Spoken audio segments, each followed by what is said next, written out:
Federal Competition and Consumer Protection Commission. But today, make una carry paper, make una carry biro, anywhere where you dey. Make una hear say, make una hear, not be hear say again, make una hear where some of our money dey. And this money where we dey talk about, it no reach anything compared to money.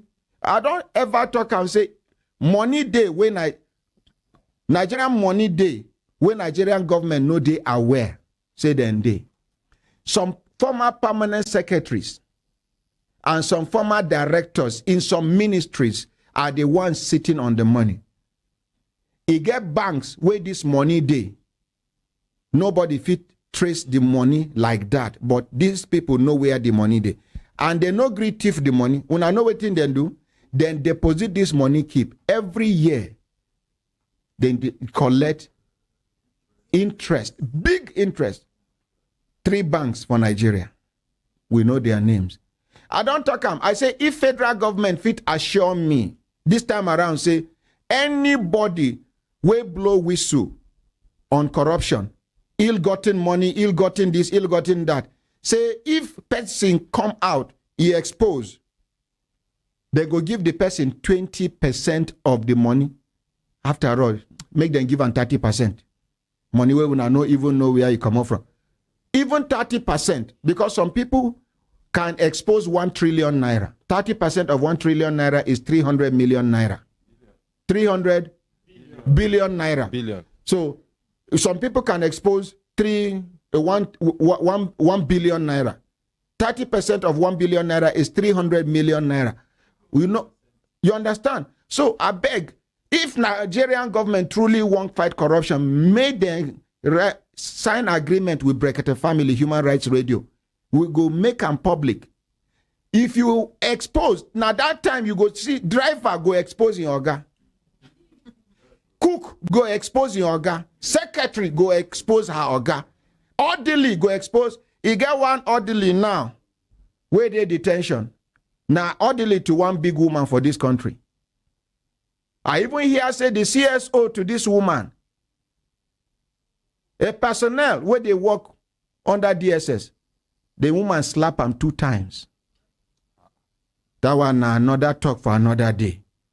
But our own be say, make Nigerian government assure us, say, then go give the money through. Before the end of this year, Nigeria is going to recover trillions of money and property. May they just confirm to us. Yes, ladies and gentlemen, we have the one and only. We have people bearing Ahmadu, Zubairu, Samaila Huntua, Musa Kazaure. But we have, to my knowledge, there is only one honorable. Even if there is another Gudaji Kazaure, no be honorable. He is the only honorable Gudaji Kazaure that we know. Let's appreciate him. Honorable, over to you, sir. Yes, sir. My name is Honorable Mohammed Gudaji Kazaure, member House of Representatives, representing Kazaure, Roni, Gwiwa, and Enkwashi. I am from Jigawa State. I represent 4 local government, and is emirate, whose best class emir.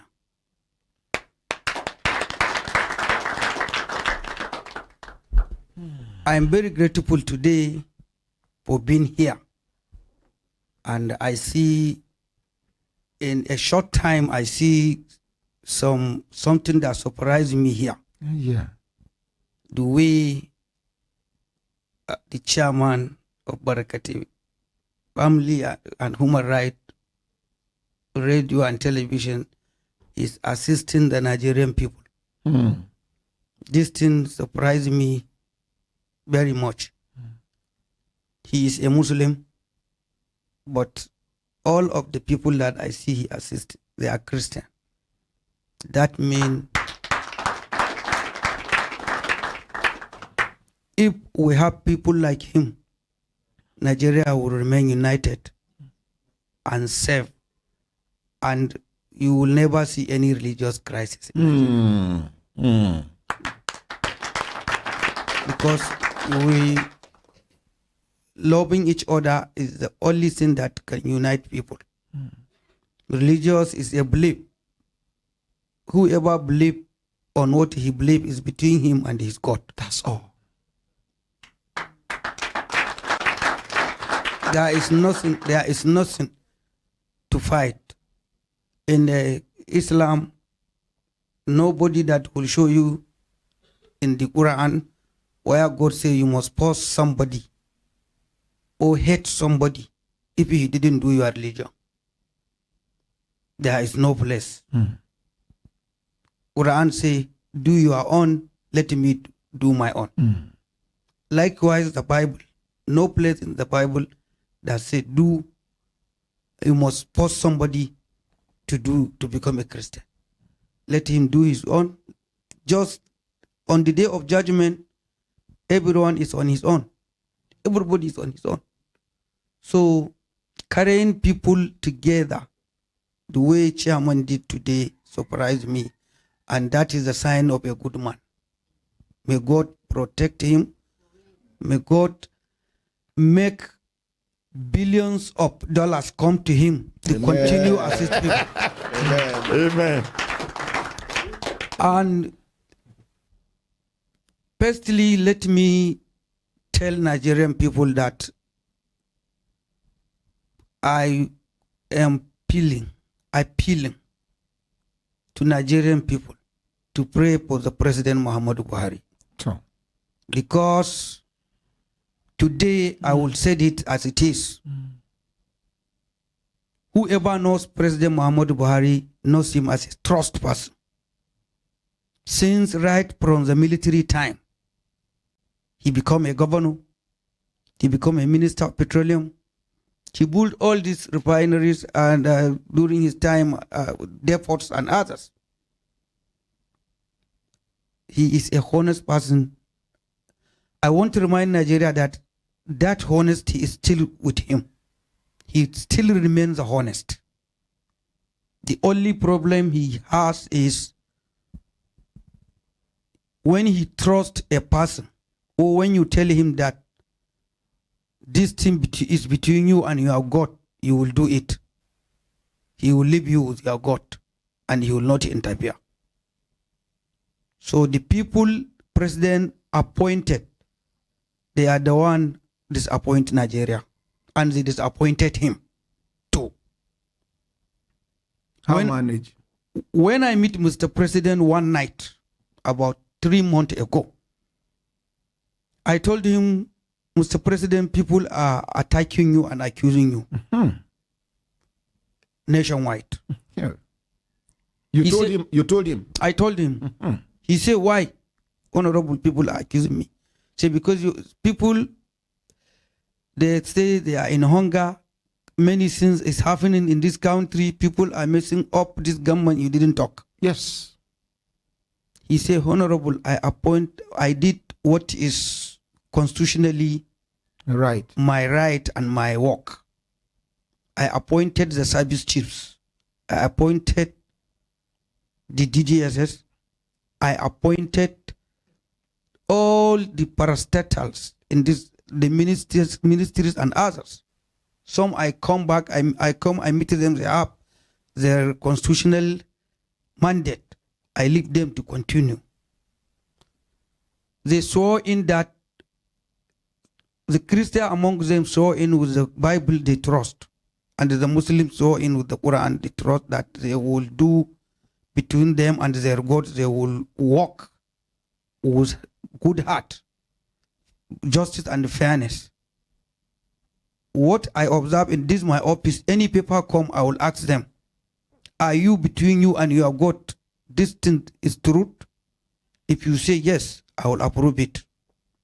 He said, anything depends in terms of security. There is no government in the history of Nigeria that released money in security like what I give to security. And some people have stolen the money, are still stealing the money. He said, what I believe in it is what I see in paper. Whatever come to my table, I treated it. So whoever cheat people or deceive me, he will never deceive God. God is watching him. I know among of my appointees, they disappointed me, but I am praying for God to give me proof against them, that I will show Nigeria that nobody that can cheat people, if I know, I will leave him. He told you that? He told me. 3 months ago? 3 months ago. In the night? In the night. Only me and him. Mr. President said, since you bring this honorable, what is the solution? I told him the solutions, there is many solutions. What brought me here is the solution. There is one honest person. That man is a Christian, but I surprised how honest he is. Yeah, no. He run a monotechnics, like banking monotechnics. He has a school of banking honors. And he's a Christian. He's a Christian. And very honest. And very honest person. Let's appreciate our Christian brothers and sisters. His name is Adetola Adekoya. This man is a forensic auditor. In 2013, he lived in London, but in 2013 he came to Nigeria, do a research on stamp duty, because he can see the stamp duty is holding many countries. He's surviving with many countries. Many countries. And Nigeria, we have population. And the business, we cannot rely on oil. He came and do the research of stamp duty. At that very time, he meets the Jonathan, when President Jonathan is the president. He sent him to Central Bank.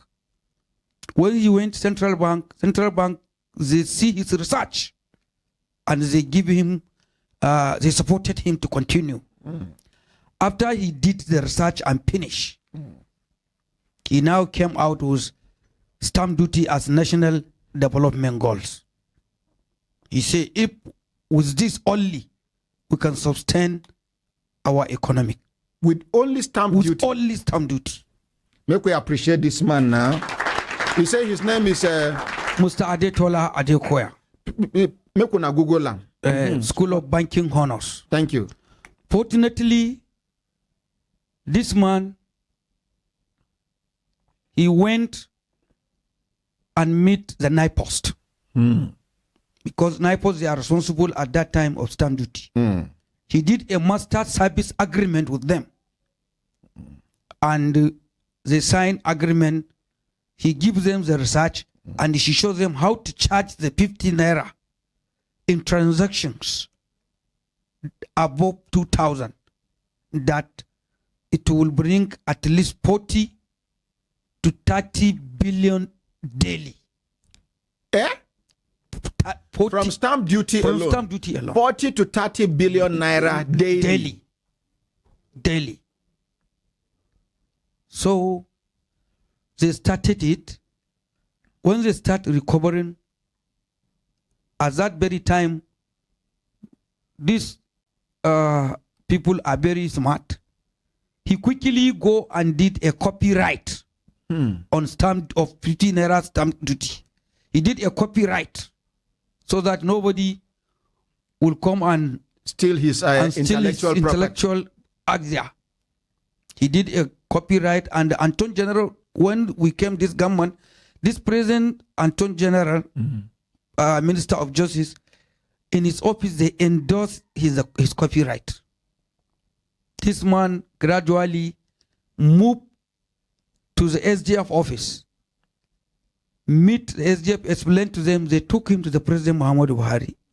As the President Muhammadu Buhari see that idea, he approved that School of Banking Honors as authentic stamp duty consultant to the federal government. And he give him right. He says the federal government should provide adequate security and whatever he need to do the assignment.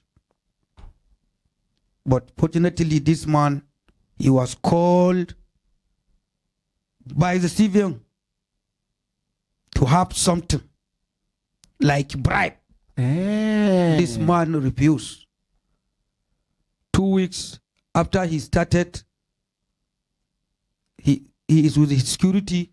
Some gunmen go and start shooting him. God so kind, they didn't kill him, but bullet brushed him. They took him to hospital. In Nigeria here? Here in Abuja.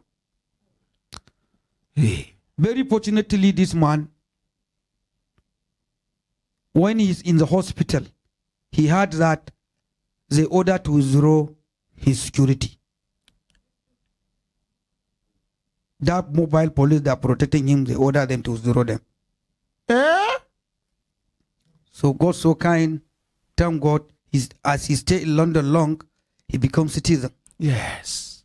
So the embassy quickly take him, oh no, put him in the British Airways back to London to hospital. Your country of origin cannot protect you. Yes. The country you are trying to save. Yes. The country you are trying to generate billions of naira for on daily basis. The same country is trying to eliminate you. You were taken to the hospital because they did not succeed. The Nigerian society, the Nigerian government now, we decided to withdraw the mopo that were able to repel, by the grace of God, repel the nonsense they came with. Now, Shebi, it was the mopo that God used to protect him. Let us withdraw. Was it the IG that did this withdrawal? Surprisingly, I think that time it's from the AIG office that they give. Which year was that, sir? I think it's around 2015. Oh, okay. 15, 16. So when he run to London, he appear to come back. So, wait, British government now came to rescue him. They rescue him. Wait, this guy is originally a Nigerian. Are you with me? Yes, sir. Now, by virtue of his honesty, commitment, stay in the Europe, he became a citizen. But primarily, he is a Nigerian. From Ogun State. Now, Nigerian government is trying to kill this man. His secondary citizenship, which is London, now brought British Airlines. They put him in the British Airways back to London until he recovered. Aye. But he appeared to come back until when God come meet us, me and him. Okay, you and Unconsi. Yeah, I went to London.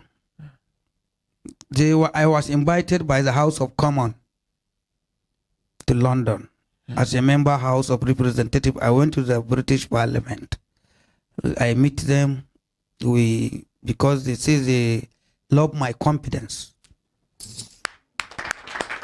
Who not go like your confidence now evil? Now shaitan. So when I meet with that man, he explained to me he was this good idea. He broached, and this is what happened to him. I tell him, don't worry. I will try and see the president. I will test the president. If the president know what they did to you, he will call you back. I see Mr. President.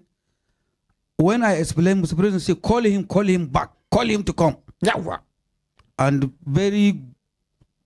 what surprised me, we have a very respected, patriotic Director General of State Security Service. He is uncompromised person. Bitchy. We provide security. This man, we brought him. I take this man as my driver inside the villa. We did a COVID test. I take him to the president. When president had this important idea, he nearly cried. Like, how much are we supposed to be making every day from stamp duty from this man's idea? 20 to 40 billion Every daily, day. every day. 20 to 40 billion naira every day. Every day. So, Mr. President say, Honorable, what is the solution now?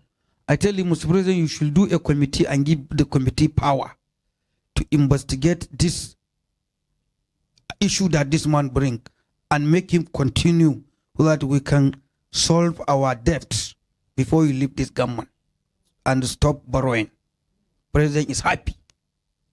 He said, okay, go and write a memo. Choose the people of integrity as the committee members. I give you that. He give me everything. I went, I wrote a memo to him who's a member. I told him, since it's that, this man, he's the one who come with the idea. Let him be the chairman of the committee. Because he's the one knows where the money is hidden. I give him the chairman. Then I become the secretary to the committee. Then I put the State Security Service DG as member. Bitch. I put the Minister of Finance, since it's the issue of finance, as member. Then I bring Deputy Director General, the retired NIA, Ambassador Emmanuel Okafo. Is an intellectual person and I put him as a member. Then I bring CP Wakili. There is one police commissioner Wakili. What did they call him? Singam. I put him as a member. Very honest man. Let's appreciate. Then I put Chief Justice of the Federation as judicial advisor to the committee. President see these 7 people, he say, wow. He carry biro and approve it on that spot. When President approve it, I did 2 copies. He give me 1 copy. He gave 1. The following morning, they take that presidential copy. They think it's only 1 copy to Malami. Minister of Justice called me. He said that we should bring company that President approve us as stamp duty agent. I tell him it's not the issue of phone. Let me meet you. It's not the issue of agent. We are, President created a presidential committee of reconciliation and the recoveries of all stamp duty, not to bring company as agent.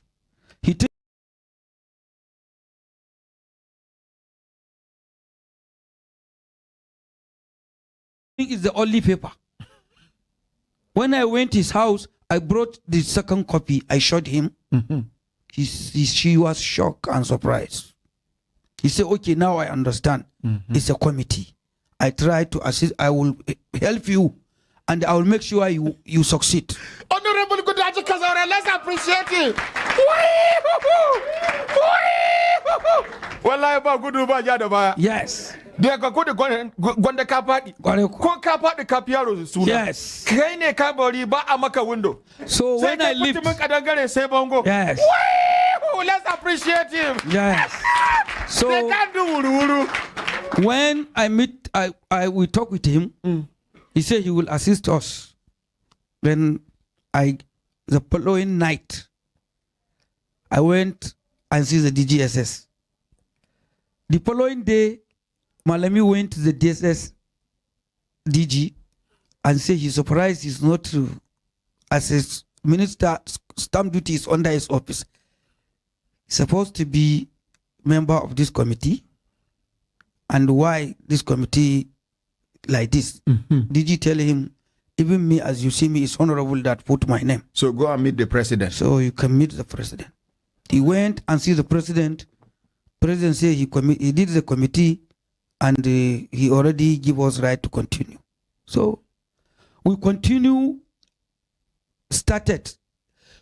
But what give the committee confidence is DG Bichi. TSS. President called me personally the following night again and telling me that all this government, all the people in this government, my appointees, I trust only Buchi. This is what the president telling me personally, me and him. I trust only DG Bichi.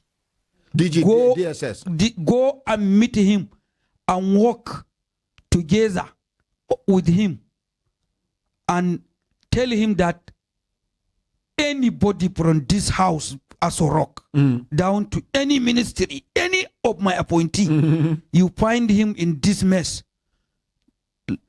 invite him, detain him, and investigate him. Yahoo! Let's appreciate now. President give us that power. Shebi, I tell you, I say Buhari go surprise some people. When they hear story. President, when we come, good thing DG receive us. He went to the first floor of the DSS headquarters, close to his office, and gives the committee office inside the DSS headquarters. First floor, not down floor, not the second floor. In the first floor, close to DG office. Yes. He gives us a big office, bigger than this place, with the at least 2 or 3 places up where when we invite people, we can sit with them. He gives us 3 at least halls under the committee. And he provides a security for us. Even now when you go outside, you will see them. Gudaji Kazaure. Yes. Yes. He provides security for the chairman. He provides security for me. And he asks us to continue. He makes a strong team. He gives us AD, the whole AD legal, director legal of the headquarters. He said he'd go and work with this Very committee. nice man. Very nice Then and honest. he said he give us some forensic auditors among them to go and continue work. One of these forensic auditors will be coming to investigate Brekete family taxi January. So continue. Good. So unfortunately, when we started work, the civilian already, what we observe is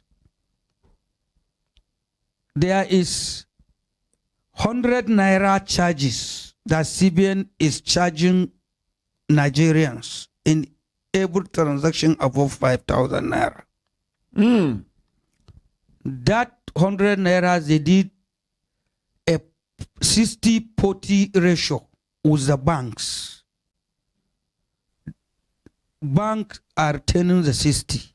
CBN 40. CBN 40. That money is going into private account, not government account. And the stamp duty that bank are charging, they hide, they open some account that some of the stamp duty that banks are sending through NIPS are going into that account. From that account, the money is going to I&E window investors account on Forex. So the money become for the investors. It's no more for Nigerian people. This thing continue from the day they opened the account in April 2017 up to 2000. By 2000, the transaction in the account hit $171 billion. Have I die? No. $171 billion.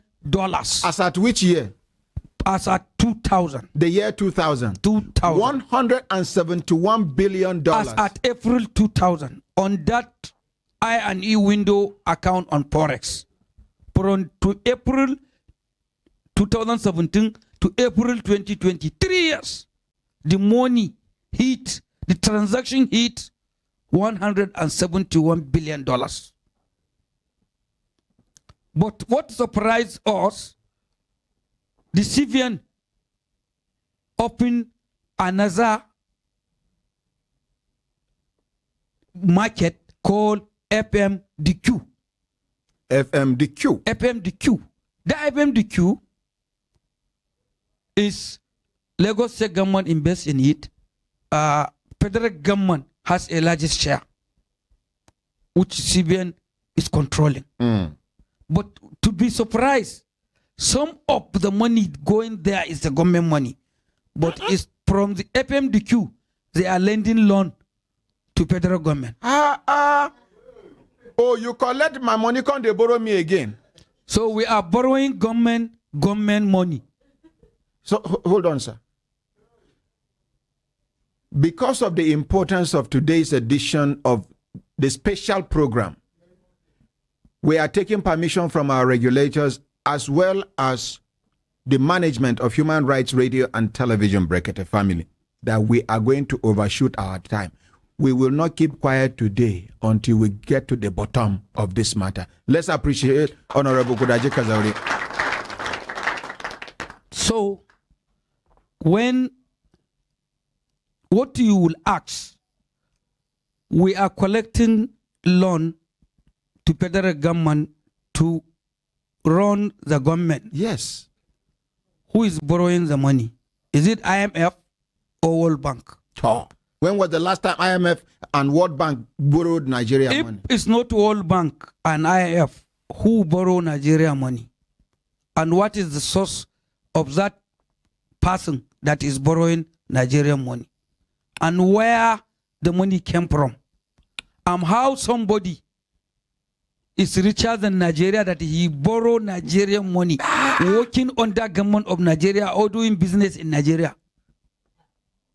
It's a question mark of anybody that you can think. That is Akweloje Chicken Nut. Yes.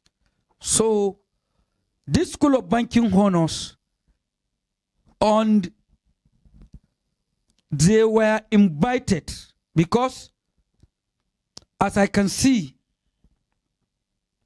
day before yesterday, or it's yesterday, the senior special assistant to the president, Garba Shehu, he did a press conference on this, my allegation. He said all what I am saying is baseless. Last week he said the committee, even the committee, is not legitimate. It's not legitimate and is not created by the president. Which is the following day I released the presidential approval online, where the president approved the committee. He didn't talk. But yesterday, he come and talk about School of Banking honors and about the issues happen. So,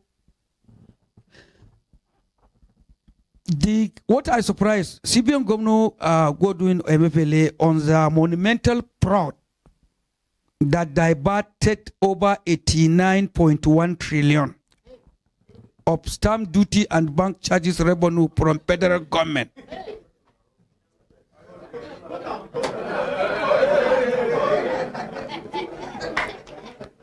Hold the chairman. Chairman is nearly falling because of the amount. He had the amount that like Repeat. 89.1 trillion naira. Stamp duty and bank charges.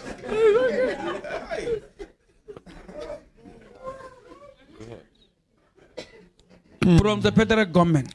Who diverted this money? Is the central bank governor. By name? Godwin Emefiele. Because the CBN is under his watch. It's under his watch. CBN is under his watch. Because the School of Banking honors, said the abolition of 89 trillion of stamp duty revenue from the federal government and all the constitutional beneficiaries into a soundly private account in Central Bank of Nigeria from 2013 to date. The invoice on the revenue that was served on finance minister last year and the CBN governor is based on invitation from Nigerian interbank system NIPS for full recovery of all stamp duty collected for federal government since 2013, 2014, I says yes. CBN public offer.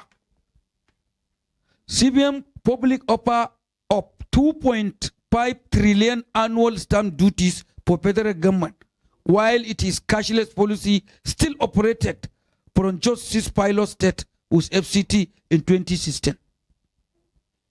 They said only 6 pilots. Only 6 pilot states in 2016, including Abuja, they offer 2.5 trillion annual stamp duty. This is what the CBN offered at that time. More of the whole of Nigeria. Before they move the cashless policies to all the states.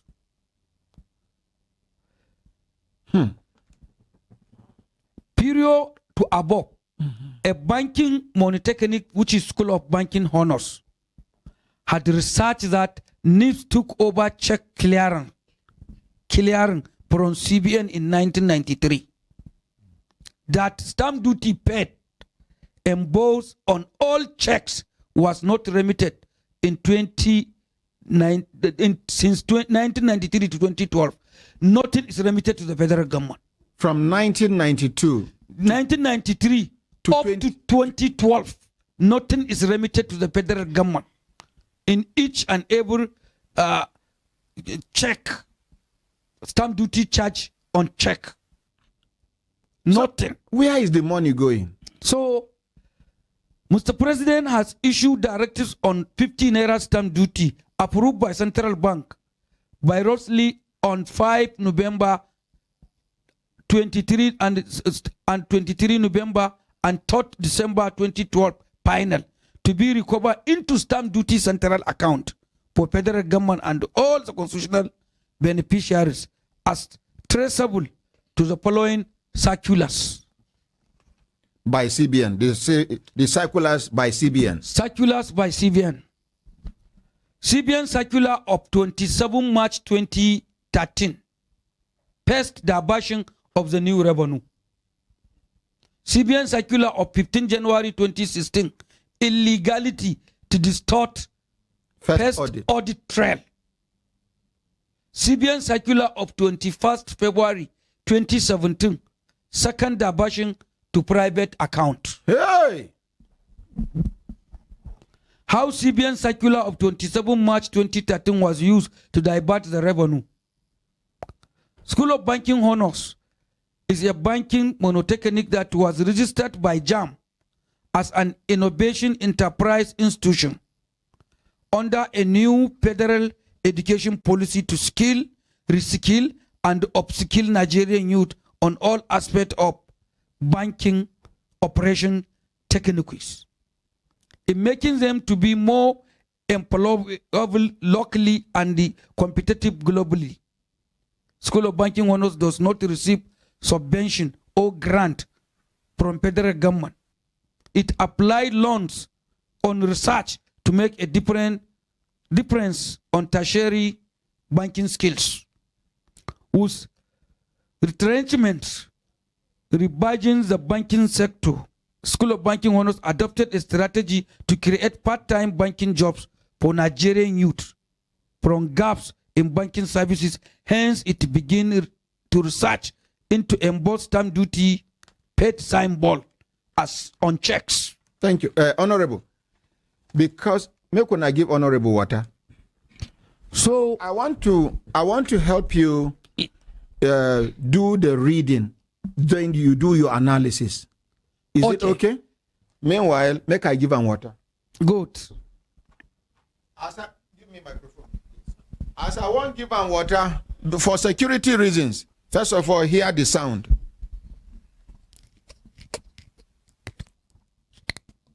It makes sound? Yes. It makes sound? Yes. Now for security reasons again, watch me.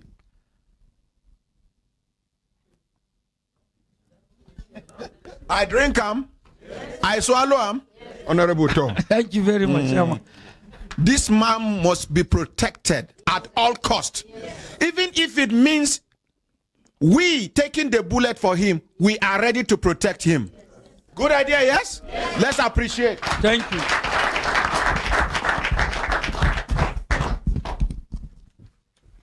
So, When CBN refused to partner on School of Banking Honors Research for shadow banking to absorb our youth on part-time jobs in February 2012, SBH, when I say SBH, School of Banking Honors, that is, we want to continue as SBH. Let me see where I stop. SBH returned to CBN. No, invited NIPOST. Okay. SBH invited NIPOST to represent the federal government thereon, and a master service agreement was signed in September 2012. SBH returned to Central Bank of Nigeria for approvals to engage banks and others for 50 naira stamp duties on manual teller deposit and electronic transfer receipts from 1,000 naira and above, and to sweep these into federal government of Nigeria's coffers, that's account. CBN obliged SBH by issuing its approval letters with that of 3rd December 2012 and stating that this was against its policy on financial inclusion, but that despite this, all revenue arising thereon must be swept into the federal government of Nigeria's coffers on monthly basis. For manual collections on checks, SBH invited 3 lead banks: First Bank of Nigeria, Stanbic IBTC, and Unity Bank, and they committed to their roles. SBH then called a press conference with NIPS for all bank customers on their obligations. Now, NIPS is, can you tell us the meaning of NIPS, sir? NIPS. Nigeria Interbank. Yes. Nigeria Interbank something. NIPS is Nigerian interbank system. Okay. For all bank customers on their obligation, SBH engaged NIPS on official sweeping as official sweeping agent to federal government on the new revenue. But its then CEO, Mr. Fola Shodun Adebisi Shonobi, now CBN Deputy Governor, complained via email dated 18th January 2013 that the CBN approval was not meant to increase cost of banking to customers, and payment of 50 naira stamp duty on 1,000 naira transfer is absurd. Hence, the threshold must be increased upwards. Quite unbelievably, NIPS induced CBN to issue a circular on 27th of March 2013 for an aggregated 100 naira, i.e. bank 70 naira, NIPS 30 naira, as additional charges on transfer from below their own 500,000 threshold down to 1,000 naira stamp duties, while the 50 naira stamp duties of government in 2012 was blocked. What then started as a breach of financial inclusion for banks/NIPS against federal government of Nigeria in 2013 has now snowballed into monumental fraud that is unknown in banking history. Undoubted, the SBH continued its due diligence and served a demand notice for 7.7 trillion naira on NIPS being stamp duties assessed for 2013/2014.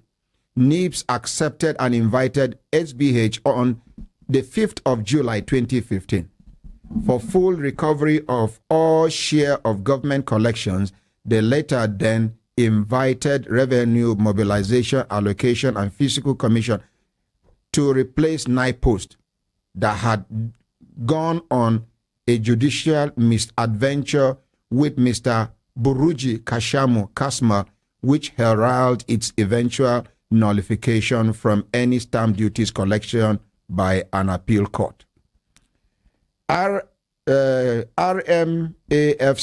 which is revenue mobilization, had no satisfactory answer for CBN plus NIBS, while its chairman alerted incoming President Muhammadu Buhari against Mr. Emefiele's buyout plan of Nigeria's oil joint venture shares at 14.9 trillion naira in funding his critical infrastructure needs. SBH then related 7.7 trillion naira demanded on NIBS to the 14.9 trillion buyout offer from Mr. Emefiele. 1:2 ratio, and also similar to 50 naira stamp duties and 100 naira bank charges. So Mr. Emefiele had shown interest in laundering stamp duties to acquire federal government assets since 2015. Should I continue, sir? Yes. School of Banking Honors processed its copyright number LW-, the intellectual research works, and is now representing federal government on all technical aspects of stamp duties since 27 September 2012, and as duly registered on 15th October 2015 under laws of the Federation. How CBN circular of 15 January 2016 tried to distort first diversion. CBN issued a circular on the 15th January 2016 in exchange for an illegal waiver granted it by CASMA and NIPOST on all stamp duties due to NIBS, who is representing the federal government. Who is representing NIBS recovery in NIBS recovery invitation for 2013/2014 years. While two judgments presented by CASMA to CBN on the same matter revealed disparity on a purported contract, i.e. NIPOST and CASMA, with terminal dates of October 2018 and October 2015, while 5% commission was inflated to 15%, even as NIPOST rose to CBN to deny formal contract thereon. Director of Public Prosecution, DPP of Justice Ministry, directed EFCC in March 2016 to investigate the purported agreement, and SPH was invited to submit memos, but the outcomes have been suppressed between Justice and EFCC till date. Till date. How CBN circular of 21st February 2017 diverted revenue from federal government of Nigeria. 1. Total foreign exchange of US dollar was $171 billion that accumulated into central banks' private investors' account within 3 years. Within 3 years to April 2022. This money was diverted from above. A. Mr. Emefiele directed all banks to share their processing fees with Central Bank of Nigeria in ratio of 40-60, but the fees were not credited into income statements of CBN, but to private investors' account on foreign exchange rate. Trade. Trade. Oh, foreign exchange trade. Sorry, not rates. Thank you for the correction. B. All forex traded by CBN with Bureau de Change operators are privately owned. Hence, the indifference of Mr. Emefiele to continue devaluation of Naira from about 250 Naira to $1 in 2015 to 700 Naira now. Number 2, total loans of over 23.4 trillion Naira from Central Bank to some banks as at December 2019 were mostly from the stamp duties revenue that was diverted, given that A, NIPS alerted SBH that 50 naira stamp duties on bank transfers from 1,000 naira and above would deliver revenue that is far above oil. And B, CBN share capital was just 5 billion naira, while its reserves were only 280 billion naira, all totaling 285 billion naira as of December 2019. 3. Total debt stock variously issued to federal governments of Nigeria via financial market dealers quotes, which is FMDQ, was stated at about 13 trillion naira. And this was far in excess of its balance sheet size. For instance, the following ratios as at December 2020 show arrears for due diligence. A, 13 trillion debt issued by FMDQ to government is 95.5%. 94. Okay, 94.5% of total bonds, while non-governments are about 5.5%. This confirms federal government as the easiest source of laundering CBN slush funds as debt stock. B, however, FMDQ own fund on the portfolio. FMDQ's own fund on the portfolio is just about 0.4%, hence the need to review the source of CBN funds recycled into federal government. Debt. Desperation of CBN to cover up stamp duties revenue. In line with Section 3, Subsection 2 of Stamp Duties Act, Finance Minister has not reported the copyright holders' invoice of 89.1 trillion naira to 36 states governors for over 1 year, while CBN governor refused to transfer the unremitted stamp duties from its private investors' account into stamp duties central account for the monitoring convenience of Mr. President as ordered.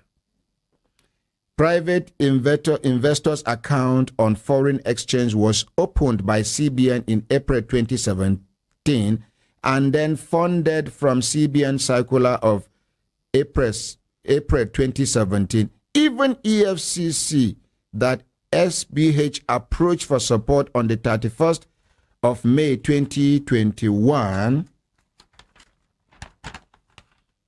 has not disclosed its investigation outcome on the accounts publicly or forwarded a report on the balances to Mr. President for over a year, EFCC.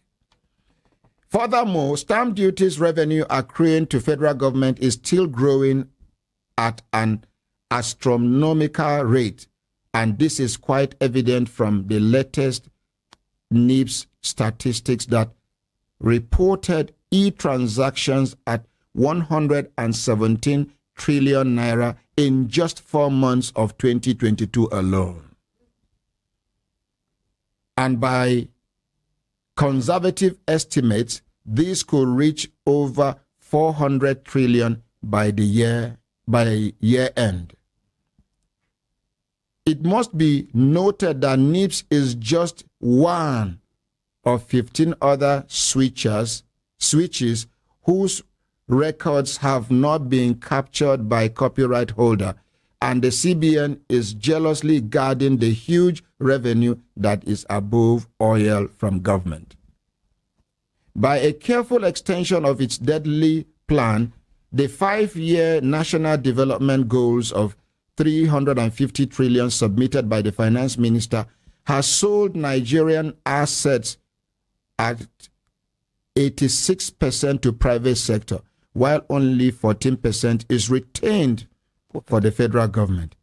a case of modern-day slavery that blocks genuine federal government revenue from the goals, but they credit illegally diverted funds by private sector to increase public suffering for 30 years up.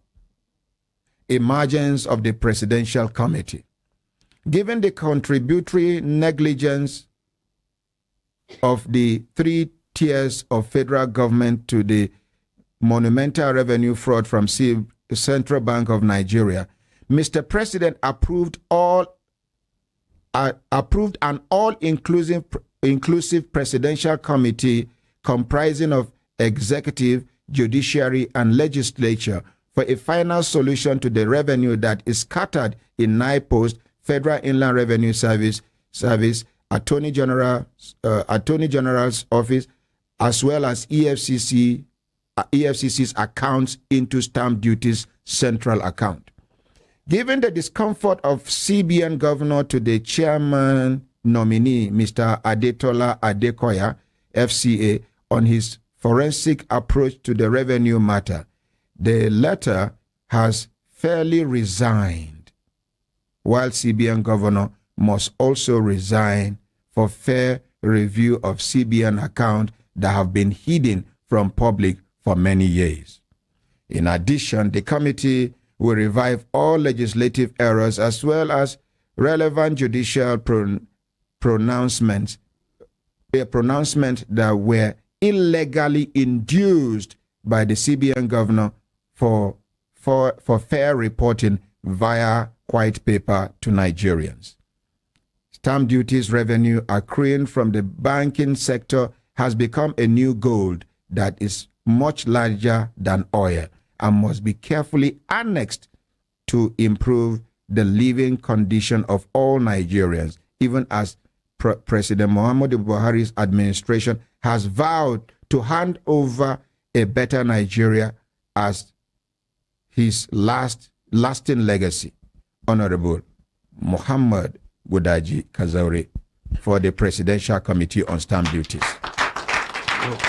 Now you can do your analysis. We are listening. Nigerians and the whole world. Everybody is listening right now, sir. Yes.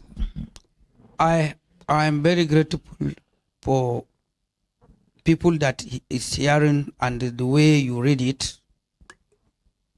If you can see what is going in the CBN. Yes, sir.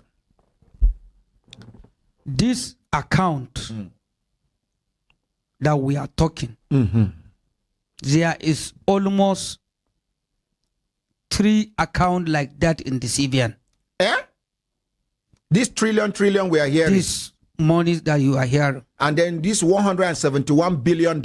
Because they are moving the money into a private account, not government account. Hold it there, sir. Consultant, give me the CBN, either the CBN governor's number or the public relations. Who has a CBN governor's number? I used to have Emefiele. People where they listen to the program all over the world, when I know see our connection no be here. In the next 5 minutes, I need Godwin Emefiele's number. I want to call him live on air in order to be fair to him, in order for us to balance what we are talking about, so we can hear his own side of the story. Is that the governor's number? Whoa. No, okay. This matter is too big for public affairs director to answer. He's a baby here when it comes to. We are talking about hundreds of billions of dollars. We are talking about trillions of naira. No. This is more than a public affairs director. No. When they talk, say. Can I give you the number? Yes, sir. When they talk, say. You can go right time. Okay. When they talk, say. Person break leg. You can look for nurse. But when you hear say person break leg, break everywhere. Now doctor you they look for, maybe consultant. So this one pass.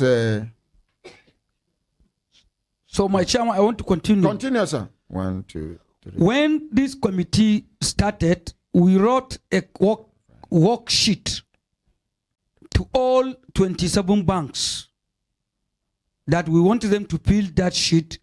The revenue, the charges, that 60-40 ratio, and the MTN number you have dialed is currently switched off. Please try again later. Sorry, I will try him again. So, no, sorry, just before you continue. We will call him 3 times because that is our tradition here. The MTN second number time. you have dialed is currently switched off.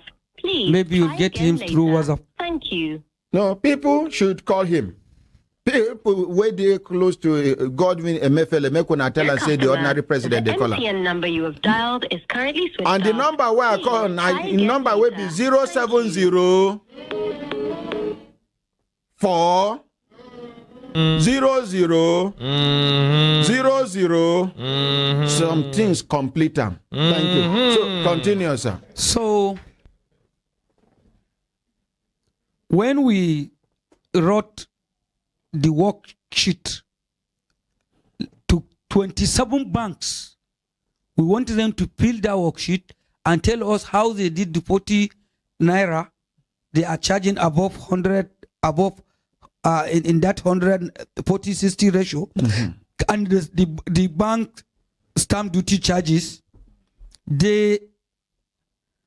Fortunately, the 27 banks, instead of them to fill that worksheet and return to us, they send us the same reply, same patterns of written, same patterns of So CBN wrote reply to the banks and give them to copy and send to us,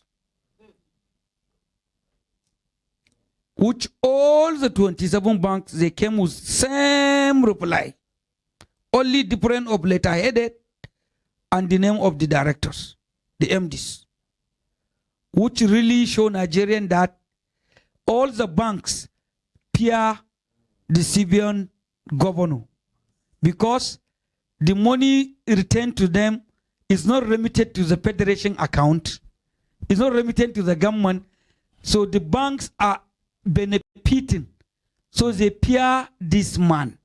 So they cannot reply us. They quickly meet him and tell him this is what the presidential committee sent to us. He say wait. They give them same, they write reply for them and send to us. Same reply, same to all the 27 banks. To talk, say that one, they're suspicious. They even, it be like saying on the statement. For me, I think when it come like that, it don't open door for investigating the banks. Because if that investigation no happen quick, it is possible say some things fit change, some record fit change, some information fit change. I don't know whether waiting at the talk makes sense. Yes. Because for 27 banks to return the same reply as if na template where una give them, it means either the 27 all had meeting or Central Bank of Nigeria gave them template to return. And as that don't happen, thank God say on a day with forensics auditors and even DSS they involved in the matter. Me, they think say it they important say investigation suppose don't start on waiting they happen on the back ends of the banks, because you may be surprised that within the 1 day, 2 day you give, even the account where you they talk say that money they go. We give them 10 working days to fill the sheet and return to us. But in that 10 working days, instead of them to complete the worksheet we give them, or to reply us, each bank, and tell us the situation of his charges, the amount he charged, sent to NIPS, to federal government, to CVN. Instead of doing that, they give us same reply with the short word, and even A didn't change. From all the 27 all the 27 reply. The same patterns they sent to us, and we invited them again to the DSS office last week, the MDs. We invited the civilian governor. We even now, the CBN governor is on bail. Oh. It's on administrative bail. As we speak now. As we speak now. Emefiele is on bail. It's on administrative bail because we keep him for about 5 to 6 hours, because I wrote the letter to the DSS that they should detain him and investigate him, because he can never be this type of amount of money. We cannot investigate the CBN while he is still outside. He's still heading the place. Because the governors, the deputy governors are appearing him, the directors, all of the CBN, because he put everybody in his pocket. So we say we cannot investigate while he's still leading the place. And since there is accusation and we see a violation, because president say, if in the terms and reference of our committee, president say exercising the power of detention, investigation, detention, and investigation of any person violated the presidential order on this assignment. We find that in 2017, President Muhammadu Buhari sent a memo, directed the SDF to send a memo to CBN governor, which I will give you the copy. Yes, sir. To him that he should open stamp duty central account. Since that 2017 to date, Emefiele refused to open stamp duty central account. After the president had instructed him, they are scattering the money. Based on that violation, I directed the DGSS to detain him. When he sees 6 hours, he starts panicking, checking. Am I under detention? Am I under detention? Am I detained? Am I detained? Am I under detention? He's asking. I have a problem. I have a problem. I am going to US for IMF brief, me and the Minister of Finance. I am going to brief for the national loan. I have my medicine at home. I am taking. My blood pressure is high.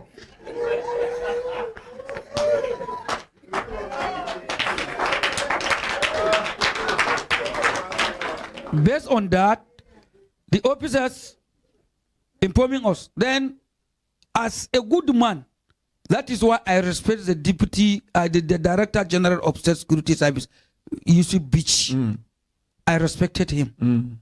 He said, okay, this man now, the way he is shaking, he can easily fall and die here. And the people will accuse us that we call him and kill him here.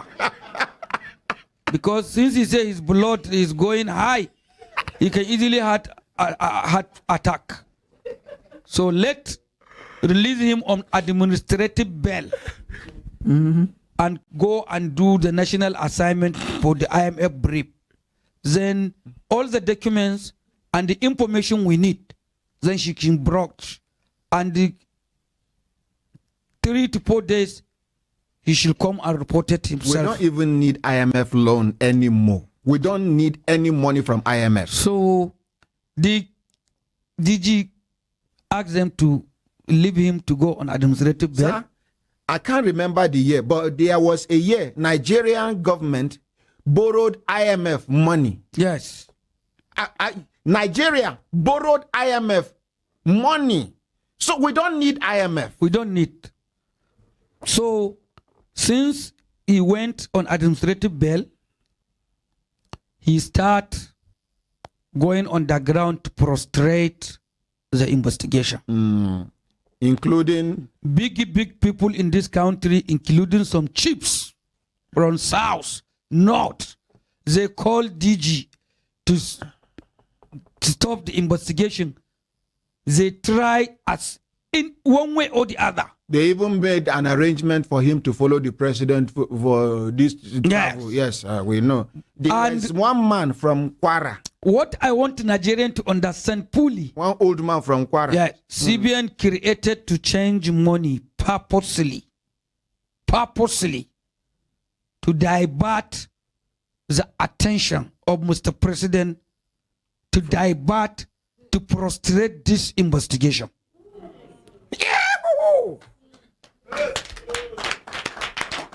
Una where they shout. Because if you can see what they did, they just spent the money.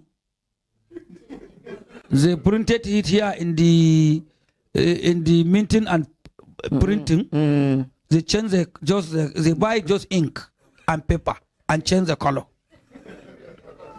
But how much? Almost 3 trillion naira. They are looking the way that all this money to cover where they say they spend the money. But I want to tell Nigerian one since today. Wait, Mr. Chairman. They are claiming that what they used to print this money is about 3 trillion naira. It's 3 trillion naira they spent. Recover off. Because did they come out and tell us how much they spent? Did you ever know the budget of Central Bank? Minister of Finance, Budget and National Planning. She told me that she don't know the budget of CBN. She the minister. She is the minister. But fortunately, the budget of the CBN is 2.4 trillion. Annually. 2.4 trillion naira. That is what they brought this year. Now we are about to pass the budget with the CBN budget of 2.4 trillion. And what I want Nigerian to know, nobody checkmate that money. Nobody supervise them. Nobody checkmate them. Nobody go and see their activities, because what he did, first when National 9 Assembly emerged, Speaker Pemi emerged as a speaker. He quickly come and bring his own brother, the member representing his constituency, as the chairman of the banking and currency. Oh, Emefiele's brother, yes, representing his constituency. His constituency is now the chairman from the same local government. Hey. His brother is now the chairman of banking committee on banking and currency, which CBN is under the committee. He's the one supposed to go for oversight to oversight the CBN. He put his brother. That is Tuonamiana. He put his brother as a chairman of that committee. So that is why that 2.4 trillion was just approved. Is up on, it is going without any check, no checking. 2.4 trillion. He is spending that money. Nobody will ask him why. Only Central Bank of Nigeria. Only him. And what is he producing to Nigerian that the Nigerian are benefiting? 2.4 trillion. That is why the disappointed that Nigerian will understand. If I say he must be checked,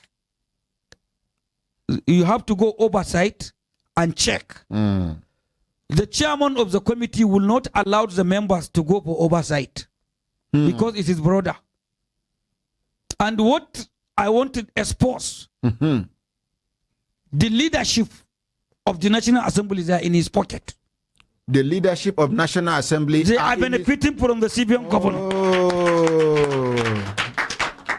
They are benefiting from the CBN governor. And recently, the good man, the chairman of the Committee on Appropriation, Mukhtar Aliyu Betara, he called the attention. He said, how can he appropriate 2.4 trillion for Central Bank of Nigeria? For Central Bank without knowing and asking this man some questions. He said he must come and answer questions. But the leadership stopped the chairman. The leadership of the National Assembly stopped the chairman. And as they stop the chairman from asking, from inviting the CBN governor. And that is how he put the budget now, 2.4 trillion. So, what is going in this country How?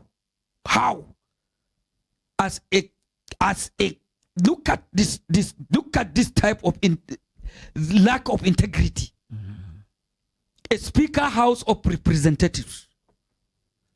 How can you give committee of banking and currency to the person, the same local government was a CBN governor? Almost his brother. His brother. How can your brother will expose you or checkmate you also? It's not possible. So that is why all what is going in the CBN, diversion, nobody to checkmate him. He is not answerable to the minister because the Bopaya 2020 Act, he went and I surprised as a National Assembly member, we didn't know the time they passed this act. Oh, you are not even aware? Members are not aware when they pass this Bopaya 2020 because we can see some clauses where he even give himself immunity. The central bank governor? Prosecution in the Bopaya 2020. And he give himself power that nobody will supervise him. He supervised himself.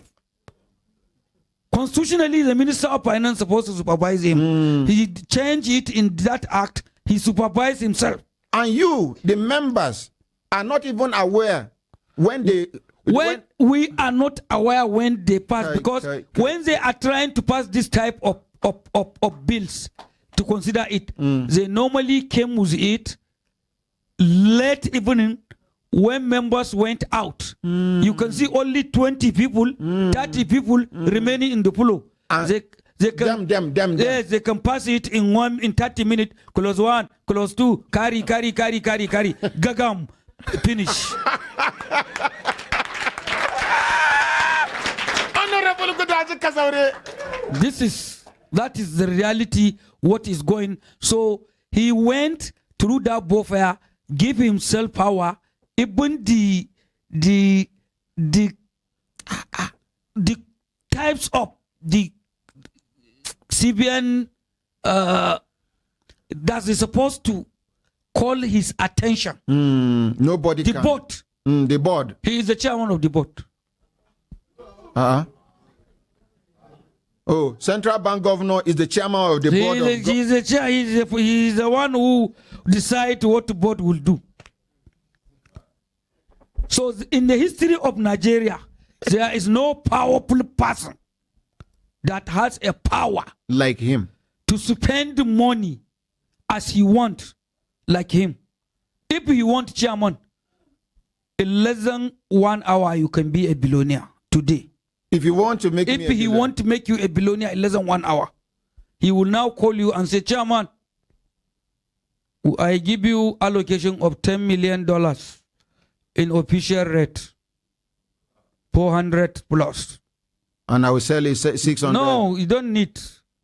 They will just tell the one bank.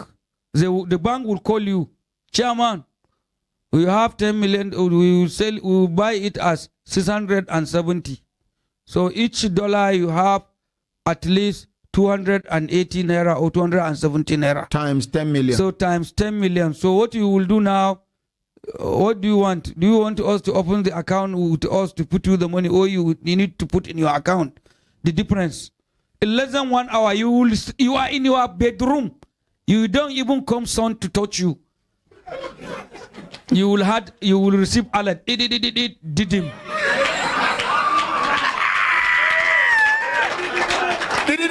Did him. Because that one not did only. When you had it, there is did him. Ordinary president. Sound they different for big money. Sound they for small money. So, yes. did him. Yes. Now that is big money. Big money. Yes. When you had did him. That is billions of naira. Now, instead of hembelembe sometimes, when I enter studio, say when I say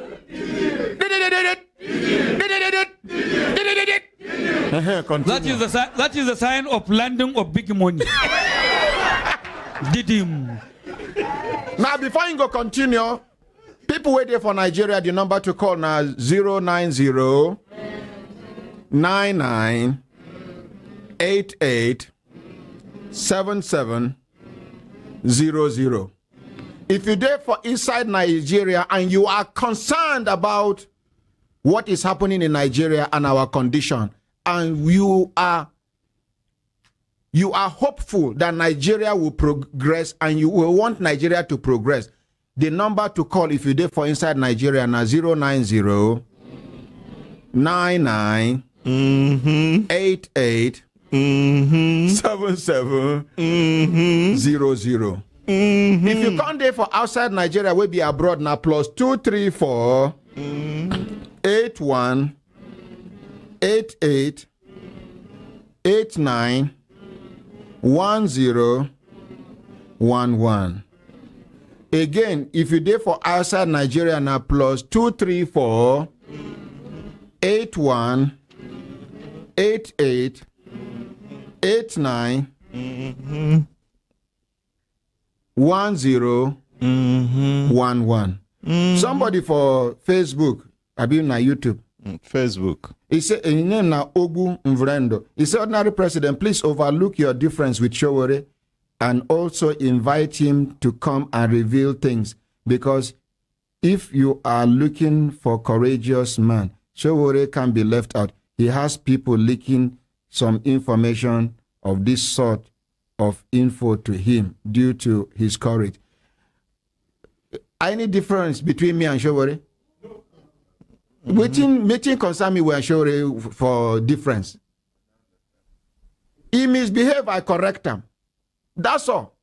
Now waiting senior supposed to do junior be that. He comes to do, he misbehave, I correct him. That's all. Showore is my brother. And timetable they here, consultant Ike, read the timetable of the presidential aspirants where they come. Even without them knowing, tomorrow will be Friday. Showore go day here. So for Brekete Family, Human Rights people Radio, just and for television. social media, just they type waiting they no. Now person where no now we read this one go talk say ordinary president get issue with Showore. Please, Ogun Vrendo, respect yourself and write what you know. No, they type nonsense. Thank you. Mr. Chairman. Yes, continue, sir. What happened now? I want to expose. When the CBN. Sorry. Hold on. Never expose. Make people BP right. Just hold on first. Hello, good morning. Good morning, ordinary president. Waiting be your name. Where you develop from? Waiting be your contributor. My name is Tope Wolabi. I'm calling from Atlanta, Georgia. Atlanta, Georgia. Yes. Yes, sir. You see, I think what the honorable in the studio is just saying about Nigeria is just a tip of the iceberg. Oh, just a piece of the iceberg. No, just this the minutest part of what is going on. The tip of the iceberg with Nigeria when it comes to corruption, monumental corruption, and bastardization of our economy.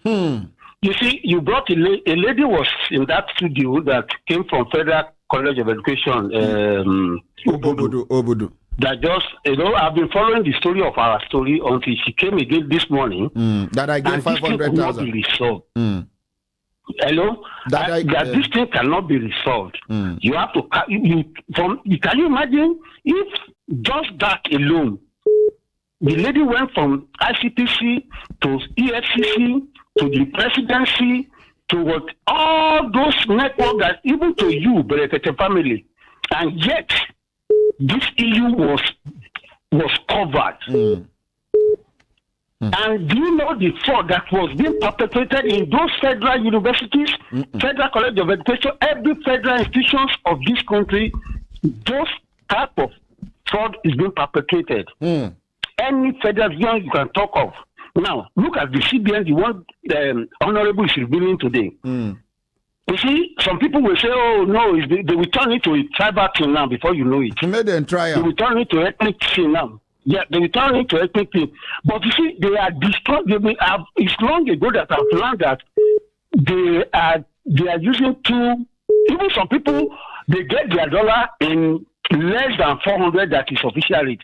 as the Honorable can give you the information too. He even gave an example now that the central bank governor can make me a billionaire without coming under the sun. Yes, that's what they do. The money that they're supposed to use for real businessmen that want to transfer business in this country, they will give it to their accolades, to their subordinate, or to somebody that is working for them, and they will just change it at the, that's what they do. And people that really need money for business to import or do whatever they need to do to give us a good economy, they will not have access to those dollars.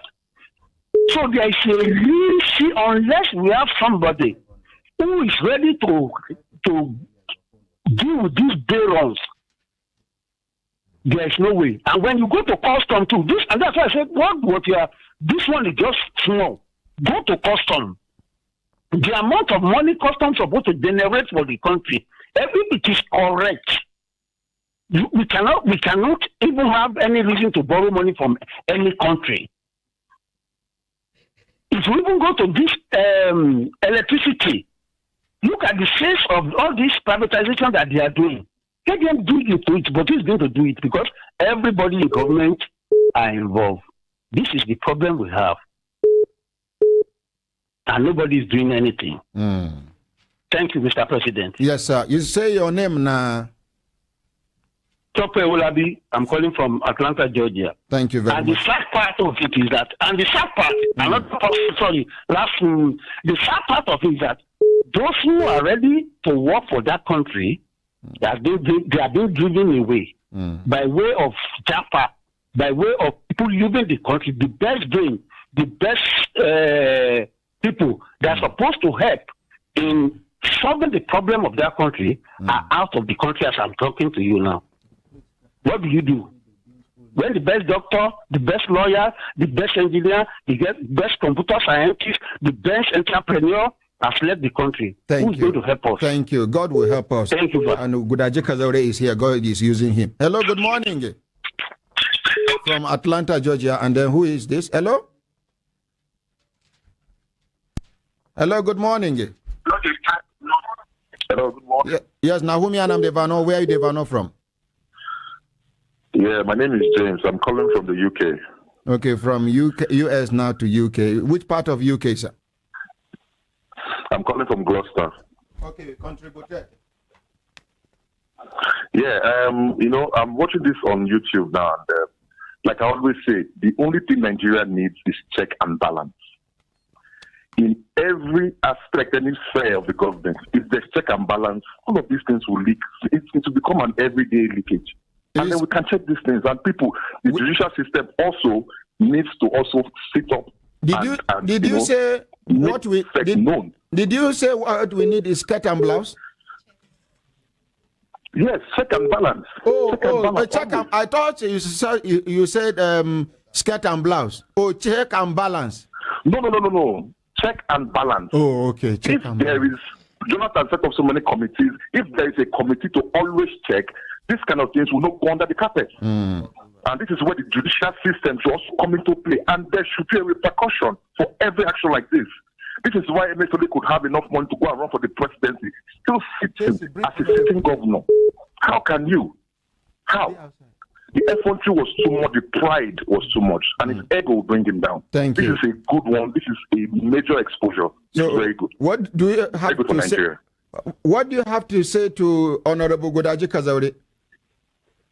The thing is, in time past, I've seen him as a very funny man. This is the first time, to be very sincere, I'm seeing clarity in his jokes. Initially, you thought he was a funny man. Now you know he is a serious man. When I say he's going like this, I just said, I'm kind of funny for charity. But, today it's an eye-opener. Alhamdulillah. There's something in his head. Yeah, thank you very much. There's something in his head. He's a very brilliant man. Oh, brilliant. Let's appreciate.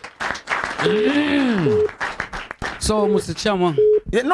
We take two more calls, then you expose. Hello. Yes. Hello. This is Human Rights Radio and Television Brekete family. Good morning, sir. Yeah, good morning, sir. Yeah, my name is CJ. I'm calling you from South Africa, the Pretoria, capital of South Africa. And you say your name is? CJ. Okay, CJ from South Africa. Okay. Yes, sir. Yeah, there's something I want to contribute because what the last caller said about customs. You know, custom. There's no container that leaves custom ports that is paying less than 5 million, and there is no car, whether it's a Sienna or whatever, that is paying less than 1.3 million custom. You know, but when you see the Nigerians keep borrowing to our senator there, I just want to greet you, sir. We watch your social media. We have seen your contribution and everything. We love you, sir. Don't be scared of anybody. History will remember you for all the fight you are putting up in order to make Nigeria a good place.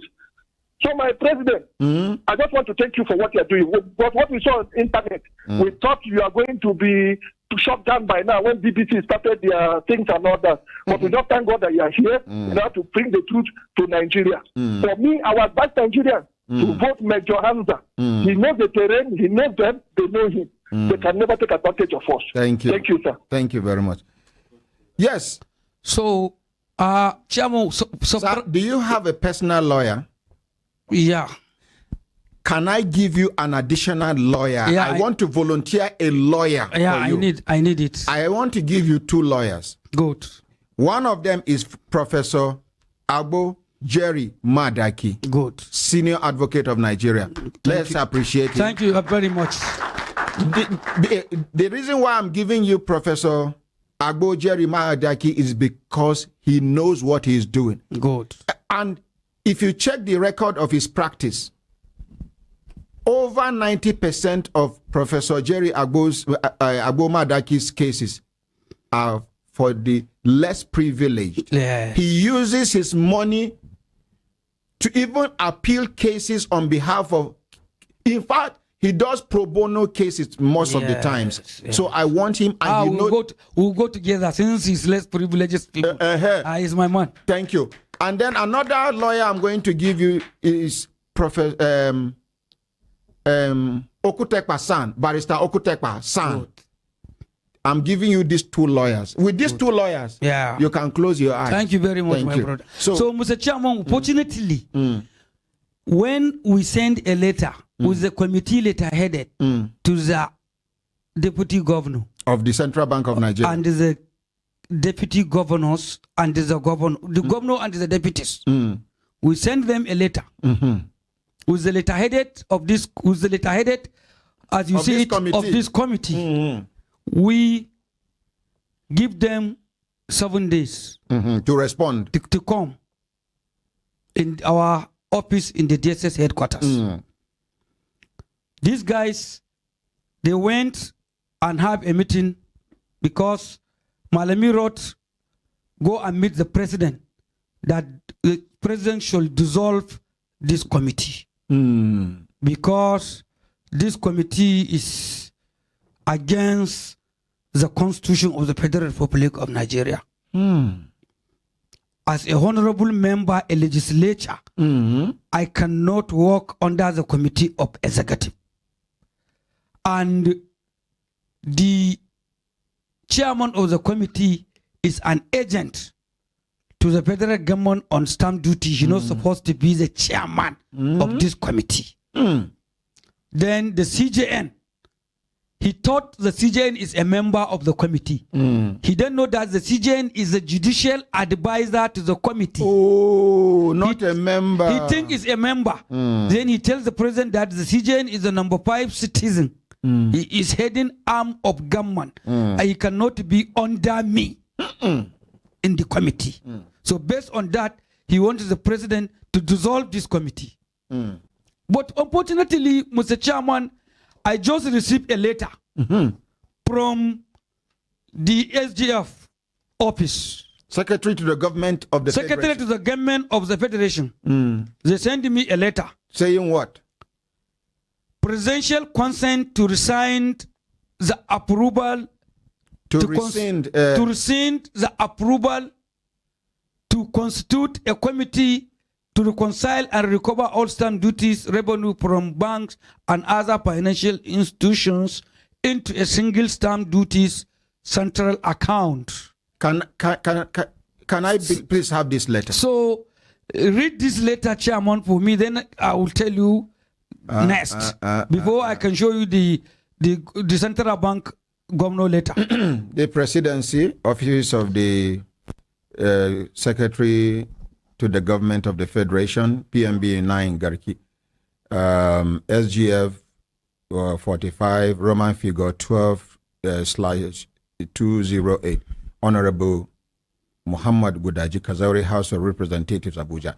Presidential consent to rescind the approval to constitute a committee to reconcile and recover all stamp duties revenue from banks and other financial institutions into a single stamp duty central account. I am directed to convey Mr. President's directive on the above subject as follows. 1.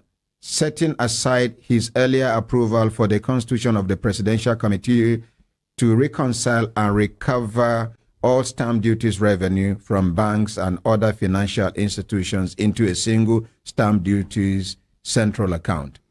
From 2013 to date, for Mr. President's monitoring Mr. President's monitoring and control under Copyright Act granted 1st September 2022, and 2, directing the suspension of the said committee's activities. Roman figure 2. Then 2, please accept as usual the assurances of the Secretary to the Government of the Federation, self-esteemed regards, Dr. Habiba M. Lowell, Special Advisor to Mr. President on Policy and Coordination Office of the Secretary to the Coordination Office of the Secretary to the Government of the Federation. Chairman, how advisor to the president can sign paper in SDF office? That is my question. Wait, sir. Copy, Chief Justice of Nigeria Supreme Court, 3 Amzone. 2, Honorable Minister of Finance, Budget and National Planning. 3, the Director General DSS. 4, the Executive Chairman, Economic and Financial Crimes Commission.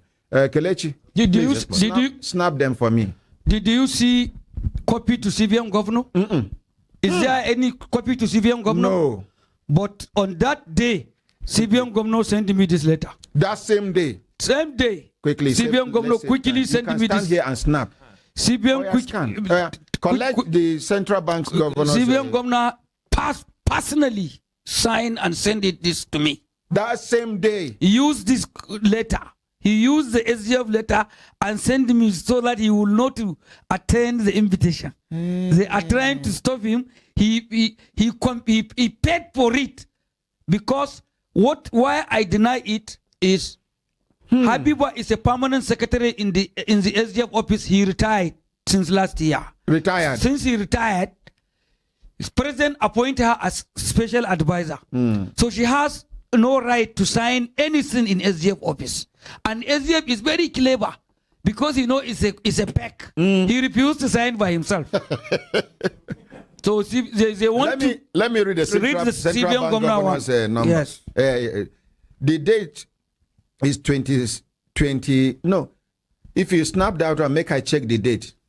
What date is written on that letter? Have you done the scan? Hi, Kelechi. Yeah, it's 20th September 2022. Okay. And then we have the secretary to the committee, Presidential Committee on Reconciliation and Recoveries of All Stamp Duties, Abuja. Attention, Honorable Gudaji Kazaure. Re-invitation for a meeting on stamp duties revenue accruing from banking sector. We write to acknowledge the receipt of your letter dated 26th September 2022, inviting the governor and the deputy governors of Central Bank of Nigeria, as well as managing directors, CEOs of deposit money banks to a meeting on the above subject. However, we regret to inform you that we are constrained to honor this invitation as a result of a letter, Ref. SGF 45, Roman figure 12/208, dated September 20th, 2022, September 20, 2022, from the Office of the Secretary to the Government of the Federation, conveying Mr. President's directives suspending the activities of the Committee to reconcile and recover all stamp duties revenue from banks and other financial institutions into a single stamp duties central account. Day 2013 to date. Please accept the assurances of my esteemed regards. Godwin, I, Emefiele, CON, Governor, Central Bank of Nigeria. Snap it too. So, Chairman, what you will see, how did he receive the letter? They didn't copy to him. Intelligence. Yes, sir. They didn't. He is quoting the reference of the letter and conveying the letter. And he was not copied from the SGF office. Nigerians will check this. How did he receive? How did he receive the letter that he is making reference to? That he made reference to and replied it to me, while the SGF didn't copy it to him. The letter is not copied to him. How is it? Means Nigerians, are you understanding what is happening? Yes, sir. It means he is the one arranged to letter so that he don't want to come before the committee. So I quickly wrote a reply to the SGF. Oh yeah. Informing the SGF that they are too small. You can send it to them now. Informing the SGF that they are too small to suspend my committee. Please go and get me this letter. Because I was appointed by Mr. President, the Commander-in-Chief. And when he appointed me, he didn't assign me to work under any SGF or ministry. He approved our committee between only me and him. And he told me he didn't trust all of them. He trusts only the DGDSS. I should go and work only with the DGDSS. And if anybody send you any letter, don't listen to it. If I am not the one calling, if there is something, I will tell DG to tell you, or I will call you. Thank you. And try to come and brief me in every week about this assignment. Thank you. He asked me, who do you want me to attach you with him so that anytime he will come, he will bring you in time in weekly basis. I told him the chief protocol, Lawal Kazaure, is my elder brother, and he's the one normally bringing me this place. So if I change to another, he will not be happy. He said, okay, call protocol for me. President says they should call protocol for him to tell him before me. They went, protocol has left. They say protocol went, he went his house. He said, okay, I will tell him tomorrow. I even repeated to Mr. President, don't forget. President even said, I will never forget. I repeated to him 3 times, don't forget, because they can easily block me from to come and seeing you. He said, no, I will tell them. And I am sure President tell them. But when I wrote the presidential 30 days report, which is here, progressive report, 30 days progressive report to Mr. President, Kazaure blocked me. He said, your own senior brother. He said I should not see the president. He said I will not see the president. I told him, look at the type of big assignment that will save this nation, save the integrity of the president. The president, we will settle all our international and local debt. Then we will implement our budget without borrowing, and we will still has money to add our foreign reserve or to leave money to the next government to come. How? I sent him a text message that if he didn't allow me to see the president in the next 2 weeks, I am going for press conference. That is the reason why you are talking now. Hold the line. Hold the line. Hello, good morning. Hello, good morning, Ordinary President. Yes, Nahumi and I'm Devano. Waiting be your contributor. Where are you Devano from? My name is Bashir. I'm calling from UK Brighton. Okay. Good morning, sir. Morning, sir. Quickly, 1 minute. I just want to say, there's a saying from one of the songs of Alhaji Bomma Shata, which translates to a coward cannot become a hero. So this is what Honorable is doing for us, for the country. He's being courageous, stepping up and becoming a hero. And we ought to appreciate him. And one more thing I want to say, it is flaw or a mistake to appoint a CBN governor who was an MD of a commercial bank. Zenith Bank. Because he's already from the clan or from the cabal of banking sector. So all he will do is protect the interests of the banks, and the banks will protect his own interests. If you understand what I mean. Yeah, well, very well. So in the future, I think since Honorable is here, maybe they should put an act in the Constitution that the CBN governor cannot come from commercial private bank to CBN. Thank you. Because of this kind of conflict of interest that is going to happen. Thank you very much. So this is my contribution, sir. Thank you so much. May God Almighty continue to bless and reward you. Thank you. You say you are from which country? Oh, no. So, Mr. Chairman, this is the reply I wrote to the Okay, Habiba. let me read it. Presidential Committee on Reconciliation and Recoveries of All Stamp Duties. P0C/R/SA/001, September 28, 2022. Dr. Habiba Muda Lawal, Special Advisor to the President on Policy Coordination.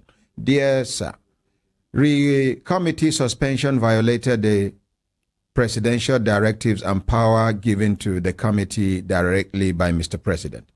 This committee received your letter on the 26th of September 2022, which you said Mr. President directed you to suspend this committee, which totally violated Mr. President's order and directives given to the committee. Mr. President approved this committee directly by himself, not through SGF or federal government, ministry or any agency or MDAs, and directed the committee to work only with the Office of the Directorate of the State Security Services to investigate and access all records of CBN, NIPS, banks, and all other financial institutions, as well as the federal government's ministries, departments, and agencies that have been involved on any criminal diversion of stamp duties revenue. Mr. President directed the committee to open the stamp duties central account to centralize all stamp duties account and collections. Federal government approved stamp duties recovery agents/consultants approved the stamp duties recovery/agents consultants reported the diversion of stamp duties in the sum of over 89.1 trillion naira from 2014 to 2020 and to date. Mr. President empowered this committee and the state security services to arrest any person or group of persons that tried to stop this committee's investigation on stamp duties recoveries, no matter what office he occupied or his position in this government. Mr. President directed that this committee and the state security services to report directly to him, and he directed us not to listen to any other or directives or suspension from any of his appointees. Kelechi, you go snap. You go snap. Mr. President ordered that if there is anything, he will call us directly by himself. The committee and the state security services will continue this important national assignment to recover all stamp duties to save the country's economy and Mr. President's integrity and honesty. This committee advised the Office of the SGF SA, Dr. M. Lowell, ministries, departments, CBN, NIPS, banks, financial institutions, departments, and all agencies of government to respect the presidential order and directives on this assignment. The committee is reminded those that received committee letters to reply, is reminding those that received the committee's letter to reply on time, and those invited are to be at the State Security Service headquarters same date of the invitation and on time to avoid any embarrassment, arrest, or prosecution. Finally, Mr. President has given the waiver to those that amicably returned the government money silently. Find attached the presidential approval. Honorable Muhammad Gudaji Kazaure, Secretary to the committee. Make we appreciate. Now, CCSA Habib M. Lawal, CC Office of the SGF, Chief Justice of the Federation, CBN Governor, the Ministry of Justice, Minister of Finance, RG Corporate Affairs Commission, that's Registrar General Corporate Affairs Commission, EFCC, Accountant General, Auditor General, Nigerian Financial Intelligence Unit, NFIU, all banks, NIPS, Federal Inland Revenue Service, and NIPOST finally. Kelechi, do them quickly. So this is the reply I wrote to her, because on that very day they sent me this letter, one governor who is serious on this assignment quickly run to see the president on that very night. He tells the president, how can you give honorable this sort of assignment and suspending this committee? And suspend it, yeah. President said, who suspend the committee? I didn't suspend this committee, I'm not aware. He called me on phone and give me president. President said, what happened with your assignments? He says they suspend. I said, I received a letter from one Habiba in SDF office, says he's suspended. President said, okay, can't you invite her to the DSS and investigate who give her directives to say that is a presidential directive? You can invite her and question her. I say, okay, sir, Your Excellency, call DG and inform him. That very night, President called DGSS and tell him that the assignment I give you, even yesterday you are here. Did I tell you to stop? He said no. So go and continue your assignment. Don't listen to anybody. These people, they are trying. Let's appreciate President Muhammadu Buhari. Enemies of progress no go clap now. The president is doing well now. Some people are not happy that he is going to clean himself up. Let's appreciate the president and commander-in-chief, Mbaki. Yes, president say they want to prostrate you. They don't want you to continue because they know at the end they are going to jail. Yes. So go and continue. He tell DG, detain anybody you see involved in this mess. Yeah, go and continue your work. Right now, I am telling you that the committee work is in progress. There is space in Suleja Even prison. last week, this week, we invited some directors of the bank. They come, so the investigation is ongoing. Thank you. Let's take this call. Hello, good morning. Hello, good morning. Naomi Anamdevanoso. Yeah, you are speaking to Rabiu Shaway from China. Rabiu Shaway from China. Yes. Shuhai. Yeah, I just call on to appreciate our honorable for his excellent job. Yes. Thank you, Shaway. Can you hear me? Yes. Yeah, he's responding to you, Shaway. Yeah. So I just want to pass my appreciation to him, and secondly to the family. So the actual reason why I called is if this situation is really happening and the government are seriously keeping quiet, this is telling us that these things are happening and the government cannot do anything. Because I just had a news that some of the government officials were denying this allegation raised by Honorable Gudaji Kazaure, but now he's trying to prove himself in the eyes of everyone so that people will know that, yes, these things were happening.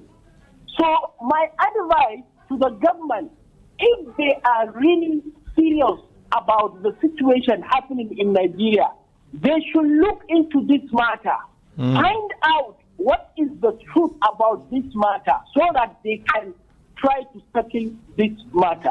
Thank you very much. Thank you very much. Make one appreciate them.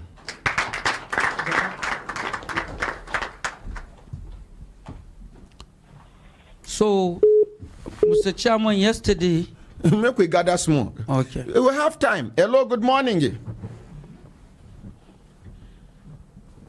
Hello, good morning. And for those of you where they use my content without permission, be very careful. I'm warning all of you now. Where there is one CC Cubana, KC Cubana, and the rest, God go punish all of them now one by one. Stop using my content, my intellectual property without my consent. I will come after you one by one. One by one. And then the people here that are supposed to stamp it, we had a discussion yesterday. They were supposed to do it. All of them stood there. Kai? Kiaeni? Hello, good morning. Hello, sir. Yes, sir. Waiting me on the where you are not from. Sir, I know that I'm not supposed to call this name. I have ended the call. Hello, good morning. You know you are not supposed to call and you call. Sir. Yes, sir. Waiting be your name. May the Lord continue to bless you. I am Usman from Russia. Good morning, sir. Morning, Usman. Honorable, thank you very much for helping Nigeria in this direction. A lot of people are not taking your statement on the floor of the house or something serious. Many thought it's a joke. But thank God, alhamdulillah, you are able to be in front of the global board to present these cases to Nigerians.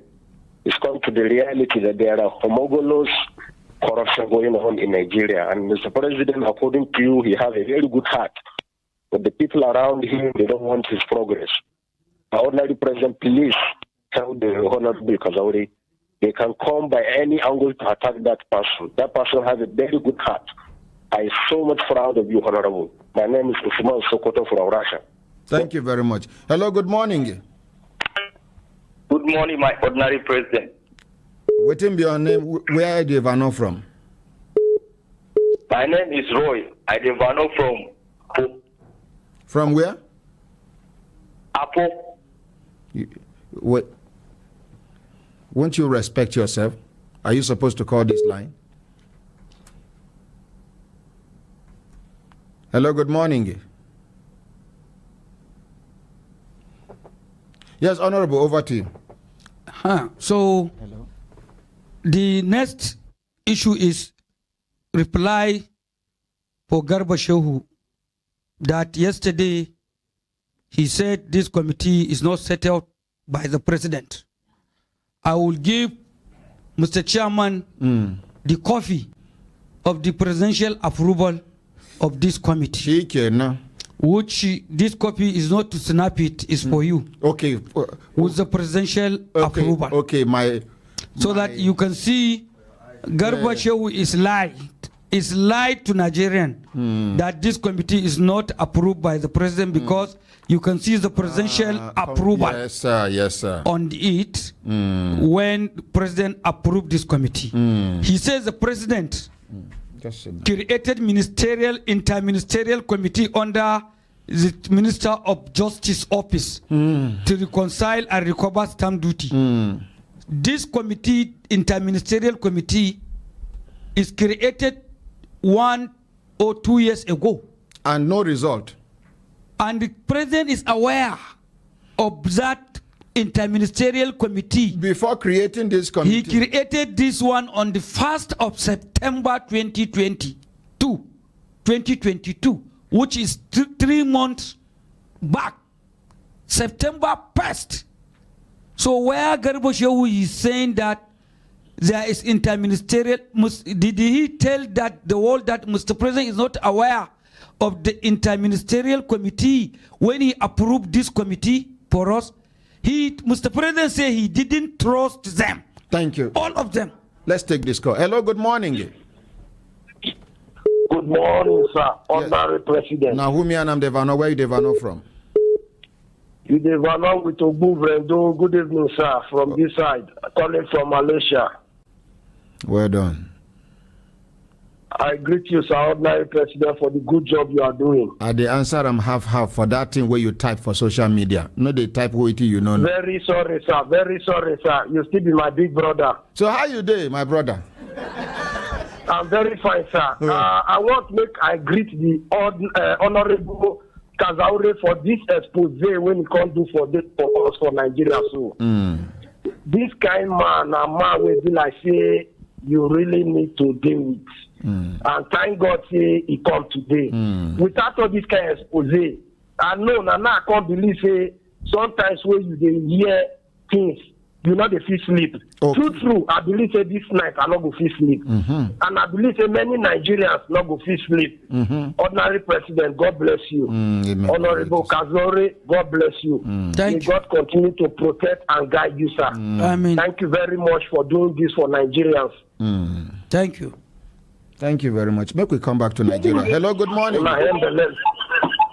Hello, good morning, sir. This is my first time of calling. Okay, waiting your name. Where you Vano from? My name is Ijoma. Okay.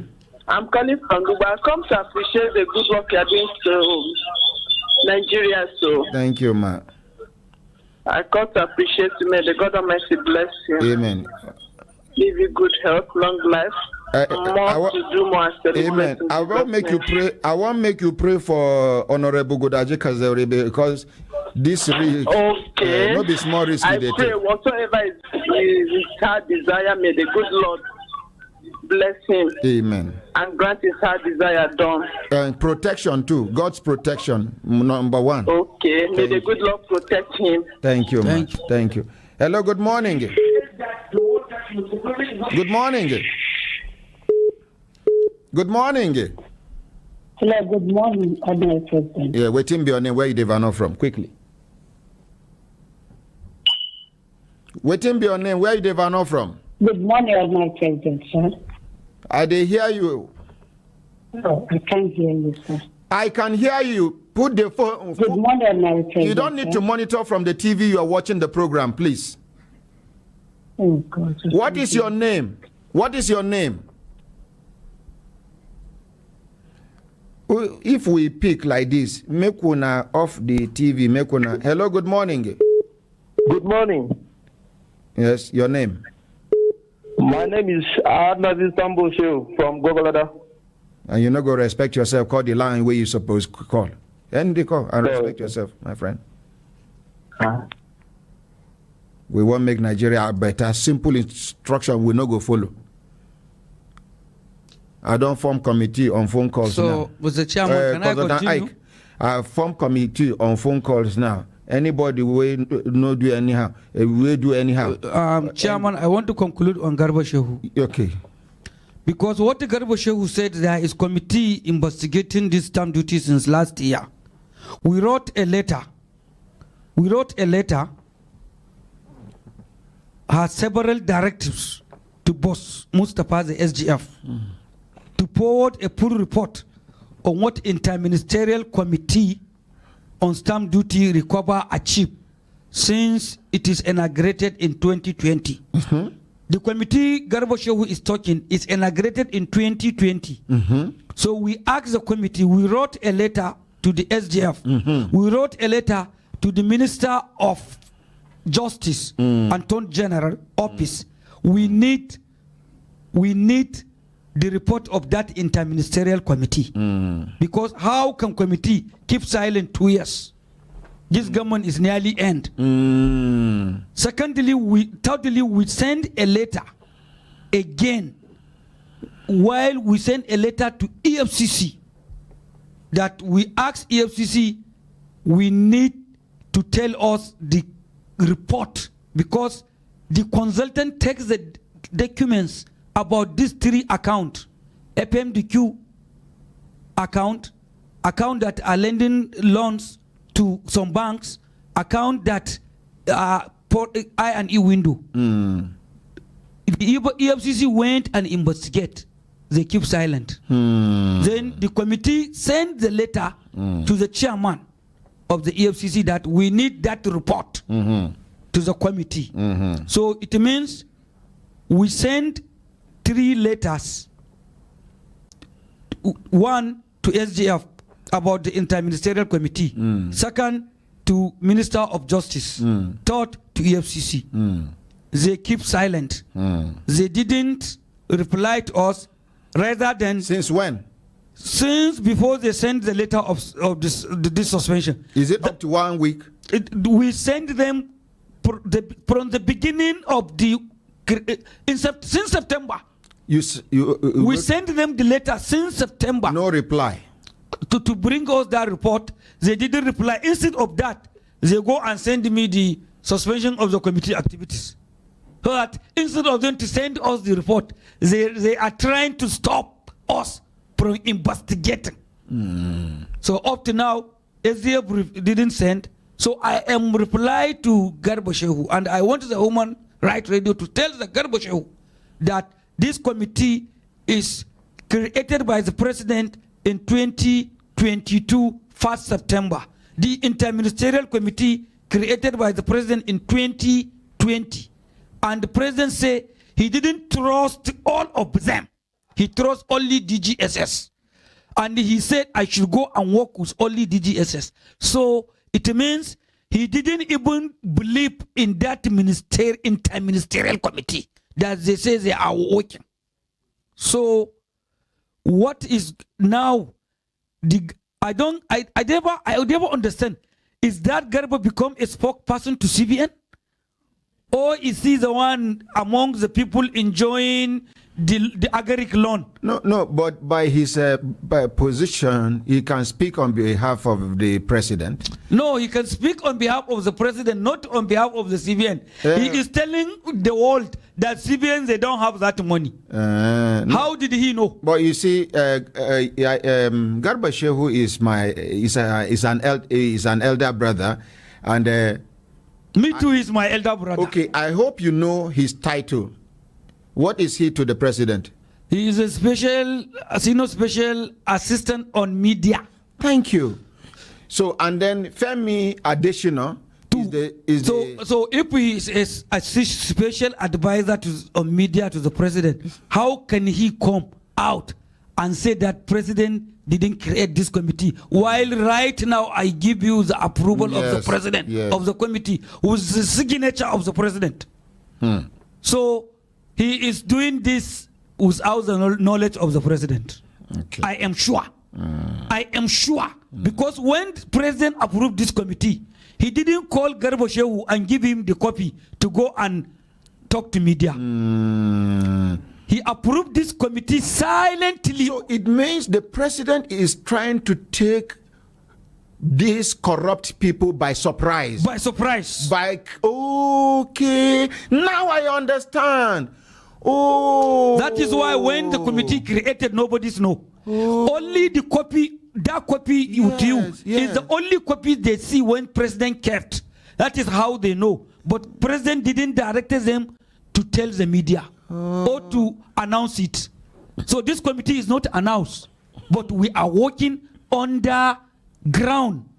Now, so this is the lastly there is report. That is what they block me to take to the president. Okay, tell us the 30 days report. 30 days report of the committee. Go ahead.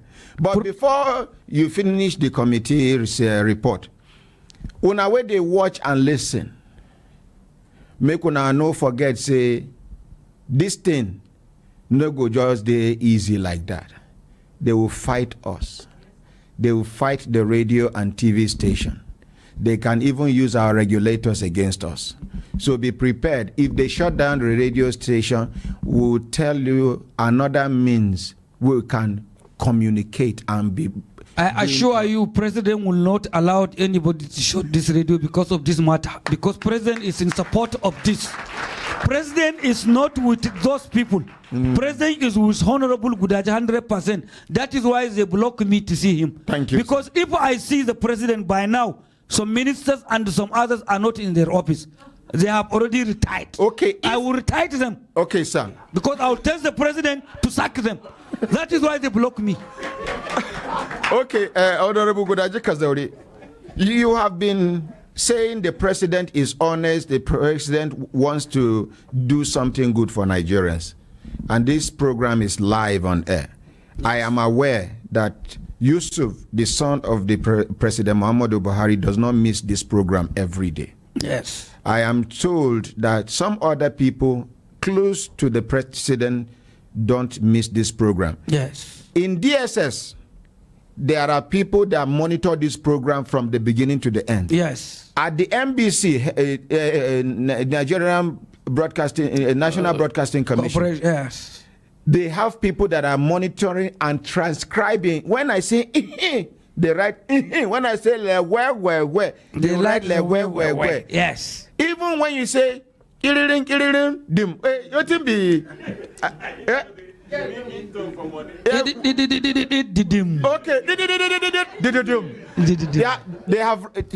they don't write them down. Yes. Now, if President Muhammadu Buhari is truly honest with this, he is supposed to send a vehicle on standby in front of this radio station to take you straight to him if he's an honest man. He's in America now. That is why. Okay.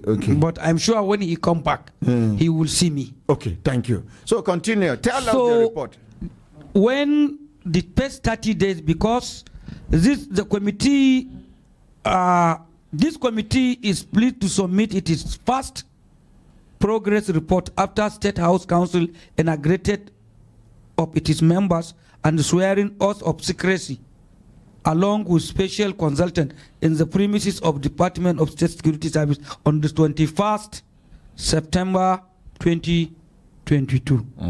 This committee has severally directed the finance minister to open stamp duty central account that you approve for the full accounting of 89.1 trillion. 89.1 trillion naira recovery invoice that the federal government agent School of Banking honors raised on to enable your administration to repay the nation debt, revalue the naira, and structure the non-oil revenue, among others, as your lasting legacy to Nigeria. However, the account has not to be opened yet. This committee has passed a deadline letter from federal government agent to AFCC, who has held its investigation report over 1 year. For the committee and the DSS to combine with their own independent report, especially on the following 3 CBN funds, whose intent and the purposes are unknown to your excellency, and where accrued stamp duties revenue of federal government is withheld from your administration use.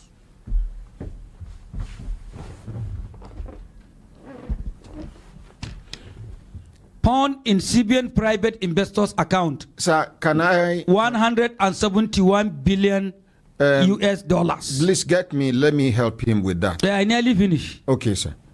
Pound in CBN private investors account, United States dollar 171 billion. Wait, so $171 billion.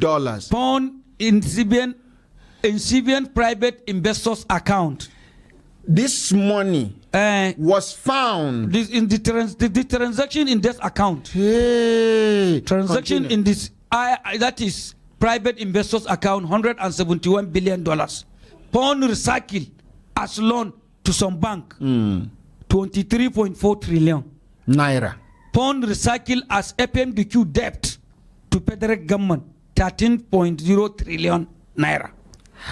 The committee has severally directed SGF Boss Mustafa to put a full report of what an interministerial committee on stamp duty recovery achieved since he inaugurated it in 2020 for reconciliation to 2018 federal government agent report that were submitted for your excellency through SGF, but he has refused to comply.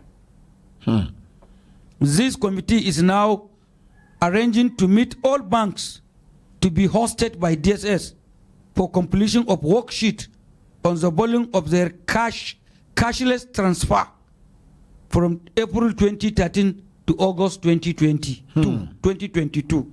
When CBN breached its policy for banks and NIPS on 100 naira charges, while with withholding 50 naira stamp duty that was earlier approved for federal government in December 2012.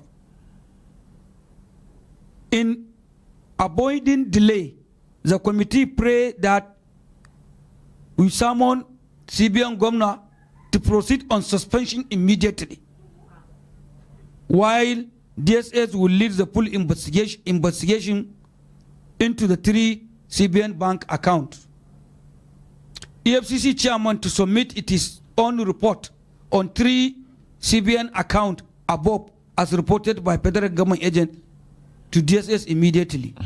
Finance minister to open stamp duty central account that you approve for all recovery balances in many accounts. SDF to submit 2018 federal government agent report on stamp duties and his 2020 interministerial report to DSS immediately. Above is respectively submitted, sir. Honorable Gudaji Kazaure, Secretary to the committee. This is the report, 30 days report to Mr. President. Can we have that report, sir? You can snap it. Okay, sir. Thank you. Kelechi? Yes, sir. Chief Snapper. Okay, let's take this call before. Hello, good morning. Hello, good morning, sir. My honorable president. Waiting be your name. Where you develop from? Yeah, my name is Christina Atari, sir. Calling from the Netherlands. Okay, how Netherlands today? Netherlands is very fine, sir. Now, code 91 and any hammer also here, but we'll go soon away with them. We too will get Hamatan here. I know, I can imagine. You did hear Honorable Gudaji Kazaure? My head is swell. My head big. I thought I have seen it all until I hear this morning on there. It will like say we'll never ever start. It will like say we'll never start. My honorable sir, I say thank you, sir. They agree to my leader on the ground. In gratitude, in appreciation to you, sir. Thank you, my sister. For coming out to come and speak, for exposing these people. Thank you very much, sir, for your braveness. Thank you, sir. God will protect you. Inshallah. They will not harm you. They will not see you. They will not see your family. You will skate through. God will protect you and will give you the strength to fight for us more and more. Now, Nare, I can't thank you enough for this opportunity. I can't thank you enough. True, you'll be man of the people. President of the ordinary people. I thank you, sir. I thank all of you. Thank you very much. Thank you. From Holland. Hello, good morning. Good morning, sir. Yes, sir. Nahumi Anam Devano for radio and TV telephone, sir. Ridwan Adeyemi is my name. Sir?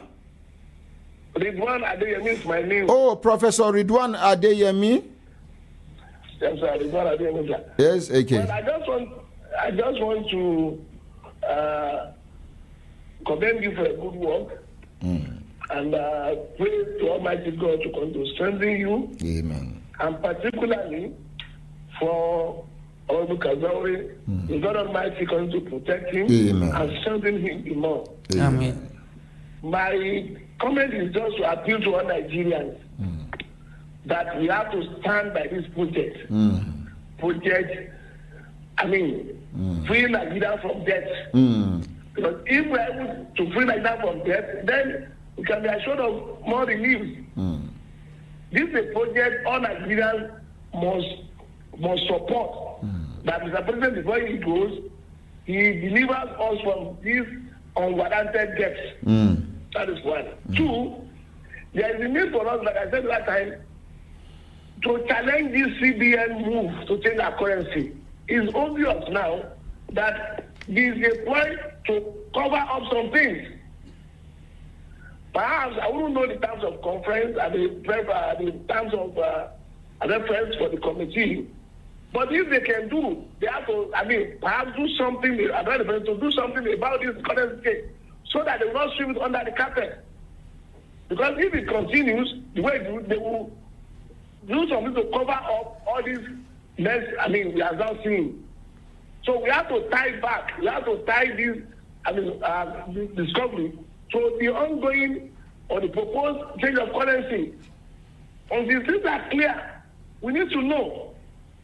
And finally, this, to rescue Nigeria is a project for all of us.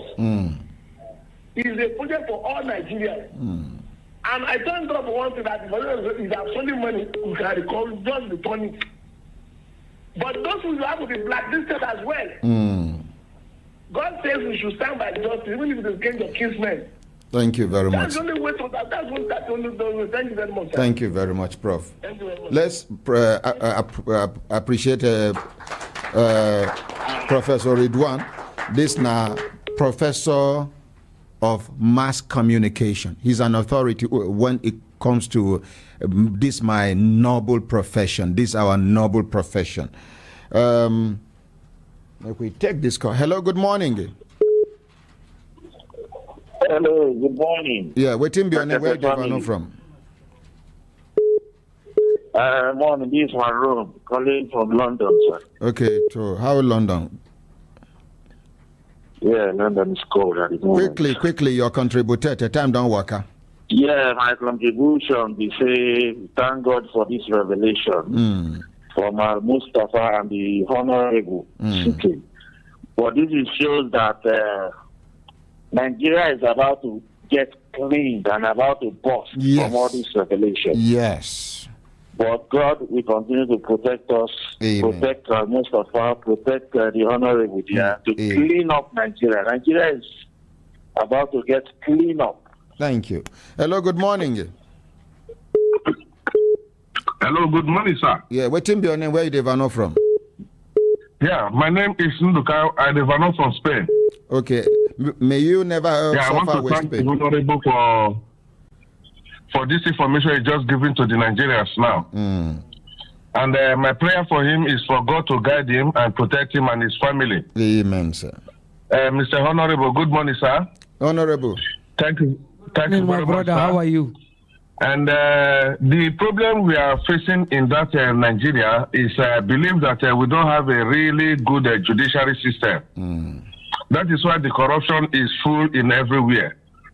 If there is a good judiciary system as it is in this Western world, anybody that is being accused of defrauding any embezzling money, when they gave him a sentence of a year and they froze all his accounts, I believe the next person that is coming to the office will be very, very attentive and careful in handling the government property. My brother. Please, sir, this is giving us a good opportunity. Whenever we are choosing a leader now, we are going to choose the one that we know that is there to do the work for us, as this excellency, this honorable is doing now. Okay. We need a leader with a good heart, not a leader who doesn't care for the public, who doesn't care for the Nigerians. Okay, my brother, can you hear me?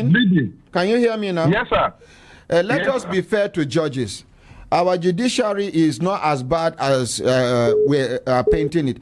You see, the judge in the court cannot just decide on a matter unless the matter that has been brought before the court. Most of the times, police go water down case before they carry go give judge. The judge is not a magician. This is how it is here in the Western world. Yes, sir. So our system of government is different from that of the UK. You understand? Yes, sir. Here, yes, sir. Person thief 1,100,000 naira. If police want scatter the case, they go just write 100,000 naira and something. So the judge know about the 100. The judge know about the 1 million naira. Now the 100,000 naira they present to them. When the judge can't give judgment, the person go to tell say the judge was not fair to me. Whereas now police now them scatter the matter before. So our judges should be we should be fair to our judges. Thank you. Okay, sir. Thank you. Hello. Good morning. Yeah, good morning, Honorary President. Yes, sir. Your name, where you Devano from, contributed? Hello? Yes, I did hear you. Waiting be your contributed quickly and your name. Yeah, my name is Harold from Germany. Okay, Harold from Germany. I appreciate the second time watching your program, and this will make me get more interest on this your program. First of all, I thank Mr. Honorable Kazaure for his effort, and thank you too for bringing him to the program and exposing me a lot of things, to many Nigerians. With this, we hope more people will come out again to expose things.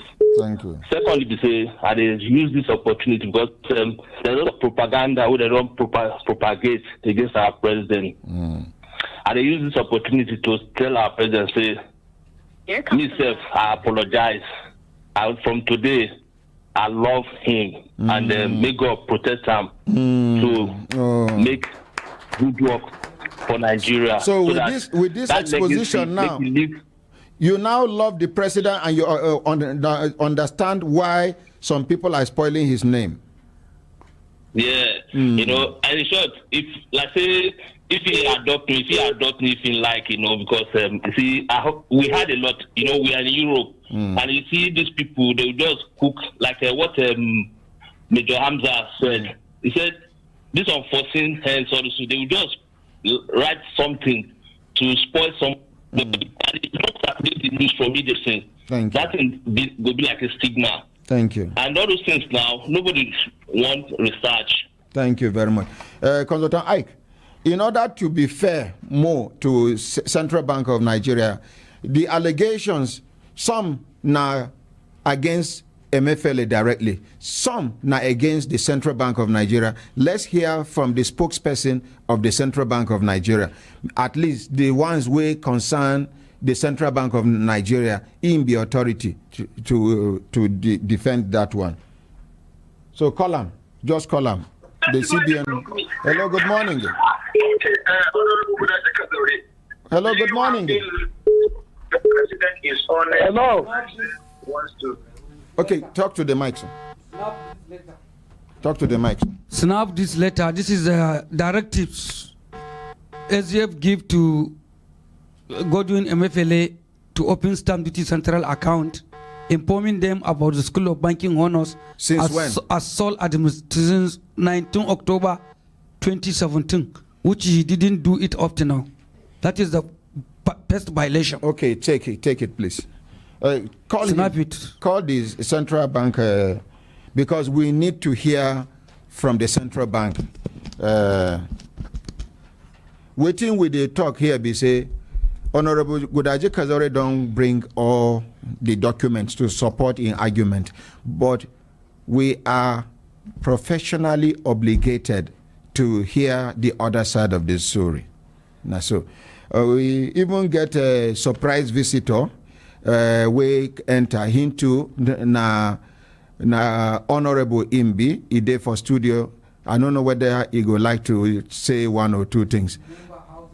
Yes, or I borrow the microphone from Honorable, please. You go introduce yourself. Would they call the PRO Central Bank of Nigeria, the Director of Public Affairs, Central Bank of Nigeria. Now the second time, what would they call them be this? And our tradition here now to call person 3 times.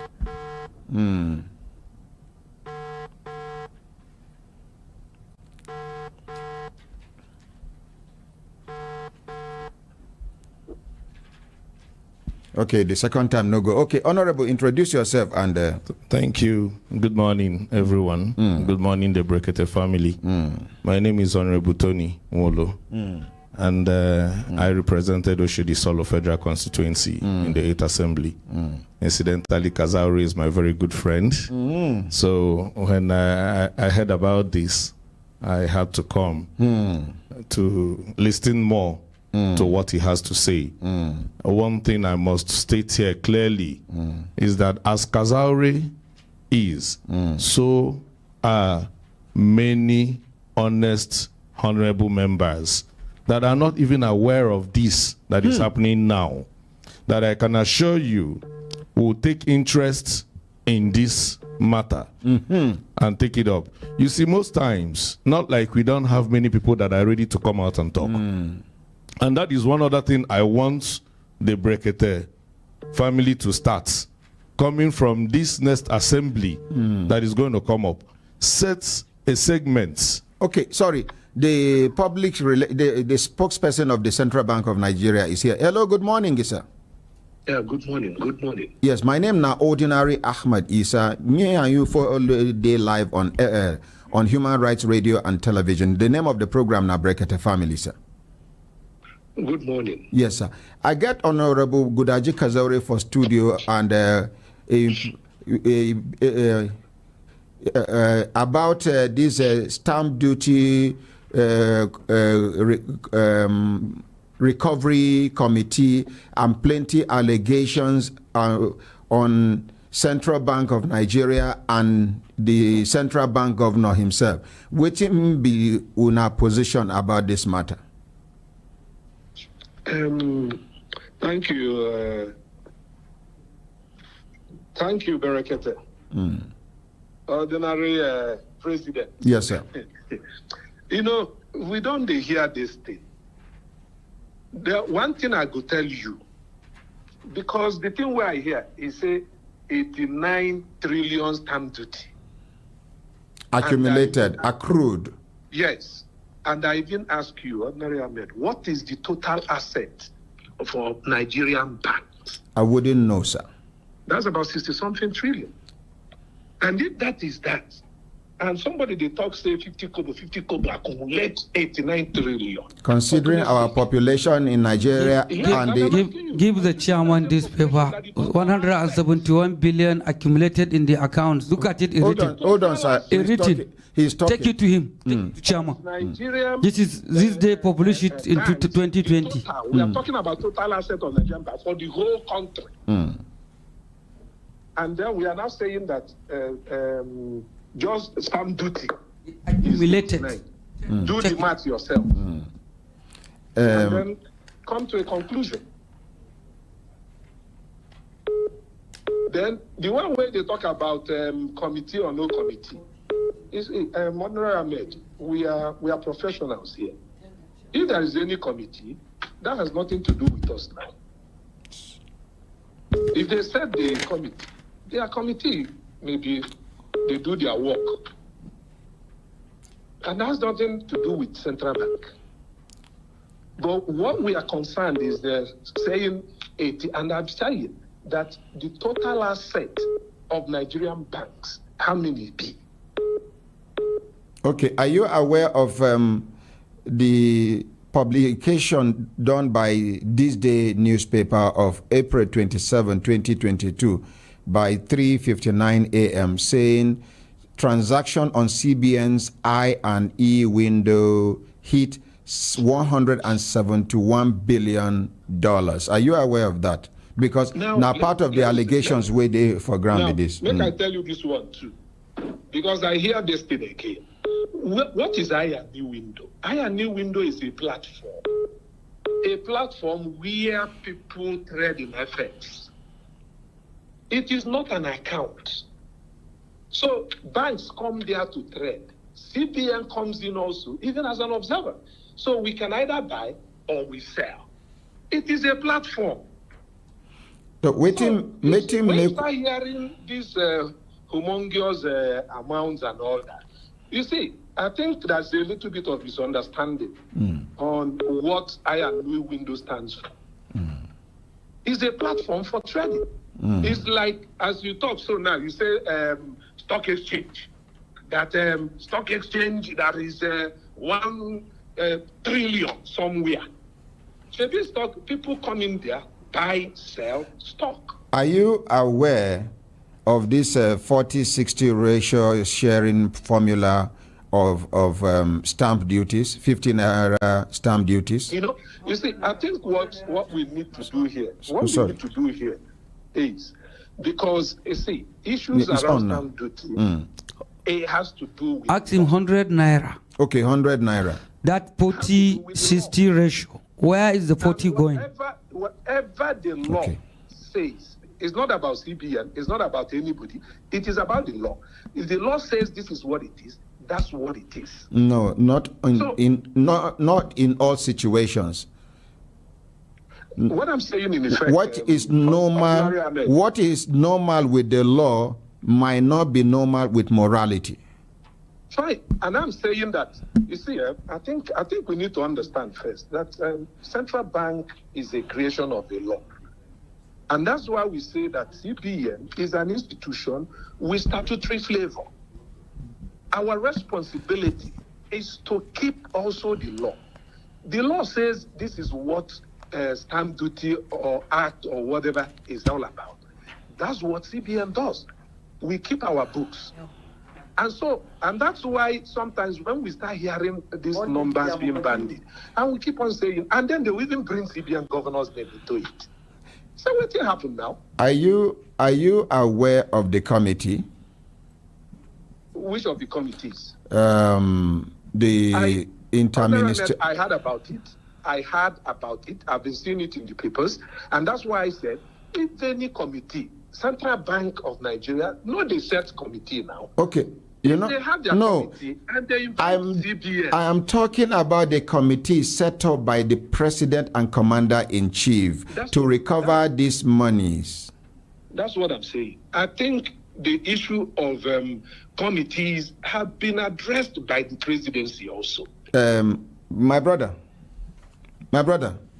Yes, sir. I will suggest you inform the central bank governor that I'm inviting him over to come and say his own side of the story. There are questions I'm going to ask you now. Allow me to finish what I'm about to say, please. Tell the central bank governor that the ordinary president is inviting him over to come and give answers to some questions that ordinarily you, in your capacity as the spokesperson, will not be in a position, or you will lack the capacity to give an answer to such questions. Now, Ordinary Ahmed, I heard what you said. Yes. You've asked me certain questions now. Even though I didn't even know you were going to come. I was in a meeting. That's why 2 calls came. So I had to move out to pick it because, we say that with the People's Central Bank. So I stepped out of that meeting. Thank you for stepping out. This call. And then you have asked me certain things on stamp duty. I even threw a question back and I said, if the size of the stamp duty is bigger than the size of the total assets of the banking industry, is it possible? This question is not for me. Now, see. You asked about the platform. Ian, window. I told you that thing is a platform. When you say stock exchange and people, they come there, you say that the total capitalization of stock exchange is 150 trillion. Does that mean that capitalization means that there is an account for 150? People come in there. Director, we'll go deliver your message. Director of Public Affairs. Oga. Please introduce yourself again so that Nigerians will know who you are, sir. Ordinary Ahmed, you don't introduce me. No, I beg, do I? My name is Osita. One is very important. Ask him. Director of Corporate Communications, CBN. Okay. Director of Corporate Communications, sir. I am giving Central Bank of Nigeria Tuesday to come and address. I will re-invite Honorable Gudaji Kazaure. That same, CBN will come on Tuesday. Say your own side of the story. You can go back and play back all the allegations on ground. Come with your answers. After Tuesday's appearance, we will now agree to fix a date. Honorable Gudaji Kazaure will be there. CBN governor will be there. They face each other because this is something that borders on the integrity of Nigeria and the well-being of all Nigerians. Nobody is too big to answer questions that comes from Nigerians. So Tuesday next week, the central bank governor will be here to answer some of these, to give answers to some of these allegations that have been raised by Honorable Gudaji Kazaure, the Secretary of the recovery committee set up by the commander-in-chief himself. After Tuesday's solo appearance as Central Bank of Nigeria, we will now agree on a date. Honorable Gudaji Kazaure will come with his documents. Central Bank will come with their documents for Nigerians to be better informed. Honorable Gudaji Kazaure have said his own. We will hear that of the Central Bank's governor's side. Then that very day, Nigerians will identify who is telling lies and who is saying the truth.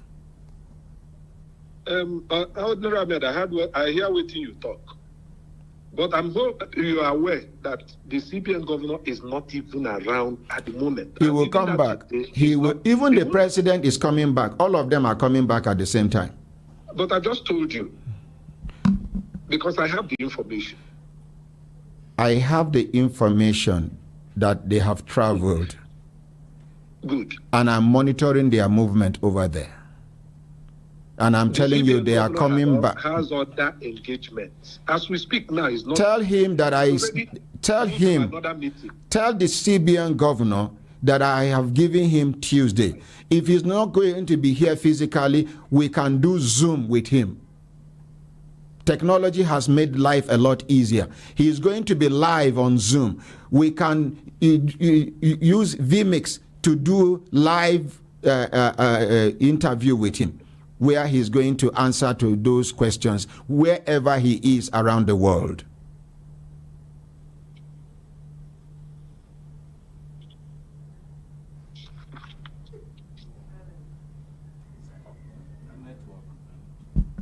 It's not network. Why he keeps silent? No, he's going to talk. He's going to talk.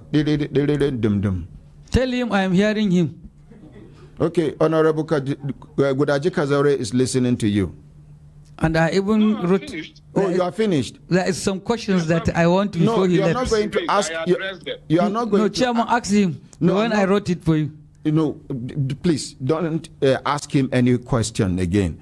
The governor will be here. Yes. Either live here in the studio physically, yes, or wherever he is. On Tuesday, he is going to be live, unless the governor is hiding something. Or he dodge. Thank you very much. No, Honorable Ahmed, the governor has no reason to hide anything. I said unless. I did not conclude. These things are public. Okay, let me ask you. Let me say this now. Let me say this. This is 12. This is 12. 12 after 12. In the US, this will be about 5 a.m. or 4 a.m. Depending on the state. That's what I'm saying. So we need to understand this. And I've heard what you said, Honorable. Gasa, relate my message to the governor. Thank you very much. Let's appreciate the spokesperson.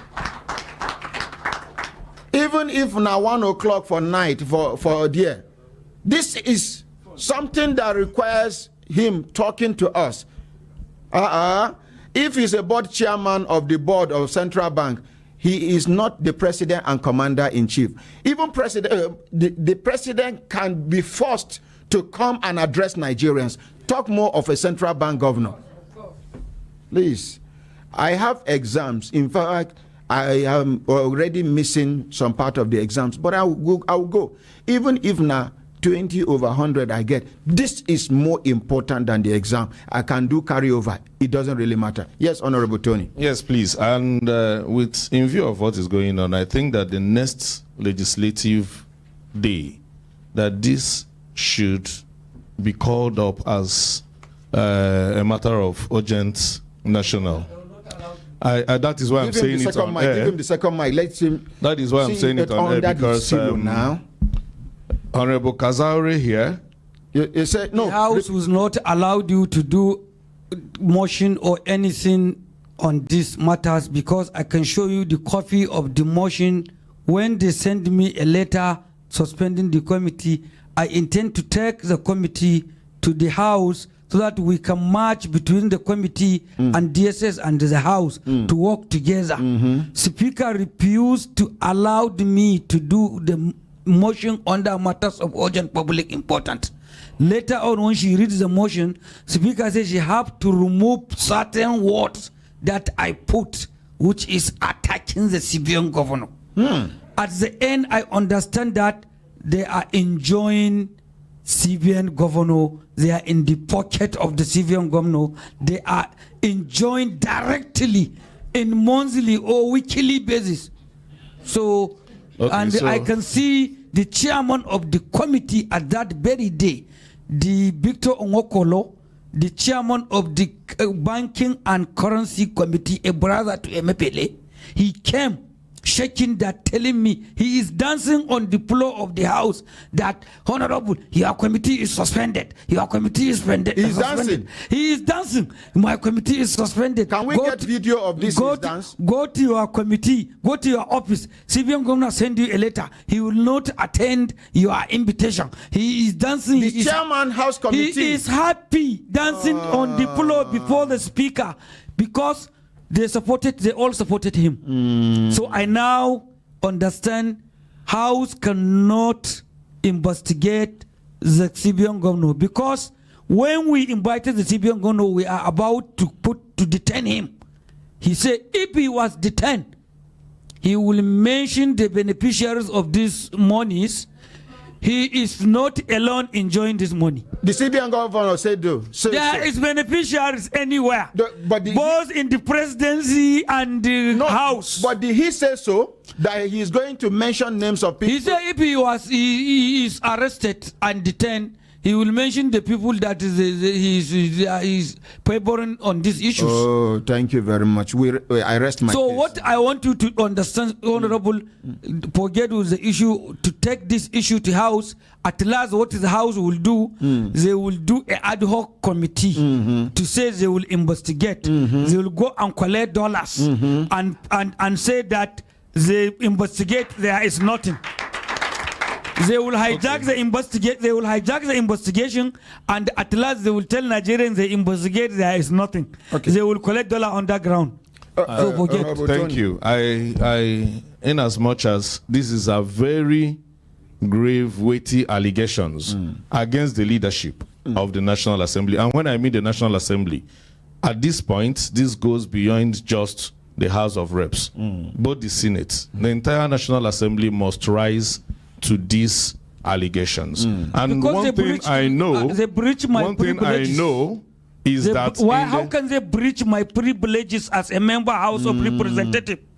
As a member representing poor local government, as a member House of representing Nigeria on the floor, I came with this important issue. Speaker refused to allow me breach my privileges as a member, his colleague. He's my colleague. He just becomes speaker just by advantage. We voted for him as a speaker. He's my colleague. He represents one local government. I represent four local government. I won election with a margin of 50,000 votes. He won election with a margin of 7,000 votes. And I came on the floor of the House to do this motion. Speaker stopped me. Stop me.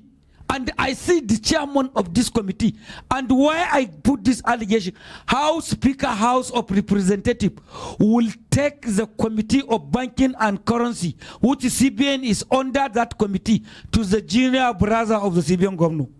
Okay, thank you very much. So like I said, these are very weighty allegations against the National Assembly, and haven't been a party to that. I also know very well that there are very astute lawmakers in this country, and they will not allow this to go down the floor. I pray so. I want to assure Nigerians that worst case scenario, let me be frank with you, with what all these weighty allegations, these are impeachable offense even against the speaker if he tries to stop it or to cover it. And I can assure you, this cuts across all the party lines. It has nothing to do with any party.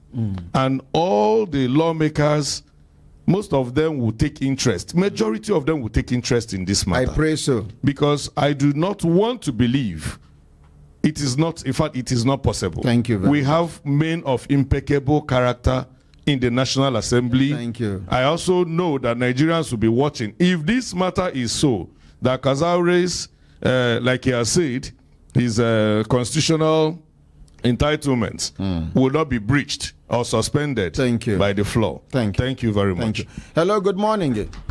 Nobody will be to suspend the Honorable Kazaure. You can suspend anybody, but not the Honorable Kazaure. To our very special guest, Muruchin Kanduzi. They are talking to you. Yes. Take it again quickly. Gudaji, you are the Muruchin Kanduzi. They cannot do anything to you. Inshallah. Your life is in Allah's hand. And you are a compatriot. Our national anthem says, "Arise, O compatriots." You have shown you are a true compatriot. And because of that, Allah subhanahu wa ta'ala will guide you. Yeah. I want to remind all of us that our being here is not a mistake on earth.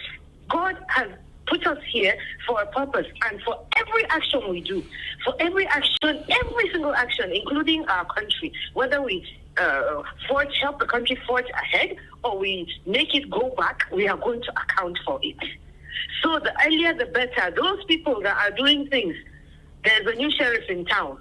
Things are going to change. Definitely. And to Yusuf Buhari, if you're listening, do the needful. Please.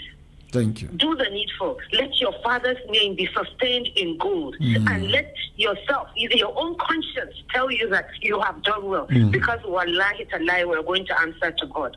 May Allah guide us. Ordinary President, Gidiba. Thank you. Thank you very much, my sister. Thank you.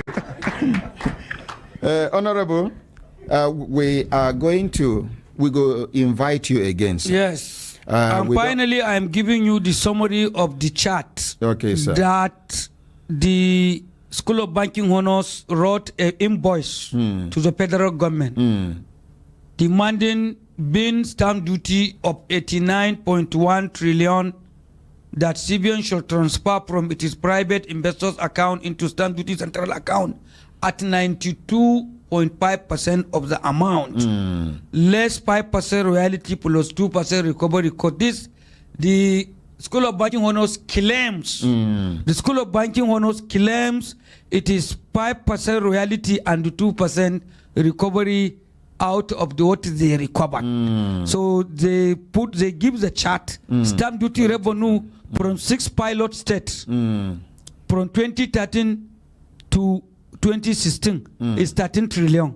Stamp duty revenue from all 36 states, including FCT, from 2017 to 2020 is 76 trillion. Thank you. That 13 plus 76, that is what make 89 trillion. Thank you. And there is summary of the claim. The summary of the claim is in chart 1 and chart 2. In chart 1, there is CBN cashless policy in only 6 pilot states, including FCT, from 2013, 14, 15, 16, which is 13 trillion, 70 billion, and 400 million naira. Then in chart 2, there is cashless policy in all 36 states, including FCT, 2017, 2018, 2019, and 2020, which CBN report gradually roll from 6 to 36 states. Full roll out in all 36 states. Gross applied on 2018 figure, 10%. So that is how they get 76 trillion, 66 billion, and 700 million naira. Thank you. This is the chart, the chart. And has this one, EFCC has a copy. Boss Mustafa has a copy. In the present office, there is coffee. Minister of Finance has a even reminded copy in her office with the stamp received. This is invoice raised by the School of Banking Honors, and the CBN governor has a copy. They copied to him since he didn't deny, he didn't come and say there's no that money, and he refused to open stamp duty central account. Why? Thank you. Thank you very much. So you copy it. You copy this one too. Thank you, Honorable Gudaji Kazaure. we cannot thank you enough. We cannot thank you enough. Allah Isakad Al. So I'm very sorry, sir. Lastly, all the NGOs and the human rights and the private anti-corruptions and the civil societies and organization, student unions and all others Nigerians, they're supposed to be serious on this issue. Why I say they're supposed to be serious? Issue of CVN to even come and defend himself is not the matter. It's the issue of let CVN move. Let CVN governor leave his chair since there is this allegation. Because in the development countries, if there is these allegations, you have to step aside. You have to step aside and bring an independent investigator, as the president appointed us. I swear to Almighty Allah, if we enter CVN in less than 14 working days, we will bring money above this money to Nigeria. I swear to Almighty. Within 14 working days, we will bring. And let me tell the Nigerians and the CVN governor to know. We invited FBI. We invited many people that they are good in softwares, hacking and others. This committee has a document. They transferred all the transactions they made from 2017 in the I&E window, FMDQ, loans, transfers they are doing from CBN to African Development Banks, the banks they accused, the loans they did, the circulated loans, all what you never expect. The people beneficiaries of the civilian government. No talk and finish. No talk and finish. Let's appreciate Honorable Gudaji Kazaure. You have to tell them that we have a sensitive documents which we are about to submit to the president, and we are advising them. We are not fighting anybody. We are not looking anybody to go down. We are not looking down. Let the civilian governor open stamp duty central account. Simple. Centralize all that money into their move account. The trillions, not even 89. Let him move at least 20 or 30 trillion in that account. Let us go and tell the president we recover money. There is no loan in this implementation of budget. There we no borrowing. So that is what I want. I don't want to quibble. I don't want anything. But I want him to open stamp duty central account, move the money in that account, then let the state governments take their shares, because in the stamp duty, all of the countries, the states are the beneficiaries. Let the state take their own. Then the rest of the money move to the TSA, to the federation account. Then we can reduce our debt. Then we can implement our budget without borrowing. Look at the 2022 capital budget implementation. Yet it's 50% release. We implement national budget 50%. And there's a greater disappointment that we want Nigerians to know. In 2023 budget, even the salaries of the security, army, police, federal government workers, current and recurrent 70% is through borrowing. Aye. The salary of the Nigerian staff, security, any federal government staffs, 70% is through borrowing. Thank you. 70%. Thank you. So that is why I'm worried. Okay. I'm worried. Distinguished Ambassador Poto, quickly, you have 1 minute. How is France today? Yes, ordinary. I thank God for making you perform. God bless you. Amen. And you too. And honorable, may God Almighty continue to protect you. Amen. Any man, woman, group who are planning bad on you, may they receive shame. Amen. Because ordinarily, I am tired here. Since morning I'm listening to this. I have never been tired like today. Hey! Ordinary, I beg. Okay, thank you very much. Thank you. Wow. Thank you. My brothers, my sisters, if I look down and I see time, don't they give us signal to do things? Signal. And then finally, sir, no, I'm sorry. Yes, sir. There is certain documents that I didn't give you. Yes, sir. I will make a file for you. Oh, yes, sir. There is letters that we wrote to the banks and reply from the banks.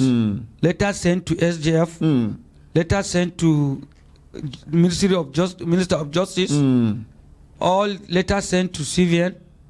I will just do photocopy of all the response of the banks and the letters. Then some critical papers. Yes. I will give you like 20. I will release some 20 or 15% to you. So that you can hold. Thank you very much. When you see something, no. You will see dim. Thank you. Thank you. My brothers, my sisters, if I look at our sister today, Elder Polycarp, now we are on a money hook be that too. On behalf of everybody waiting for inside the open air studio, inside the compound of Human Rights Radio and Television, I don't go forget to appreciate my colleague from the Voice of America, Nasir El Hikaya. Please wait. So Voice of America is here, and other people will disguise themselves. My name na Ordinary Ahmed Issa. Then they call me the Ordinary President. That not because I dey fight people. I dey fight people where they try to sit down on top of the right of Nigerians and human beings. With this one where I talk, dumb.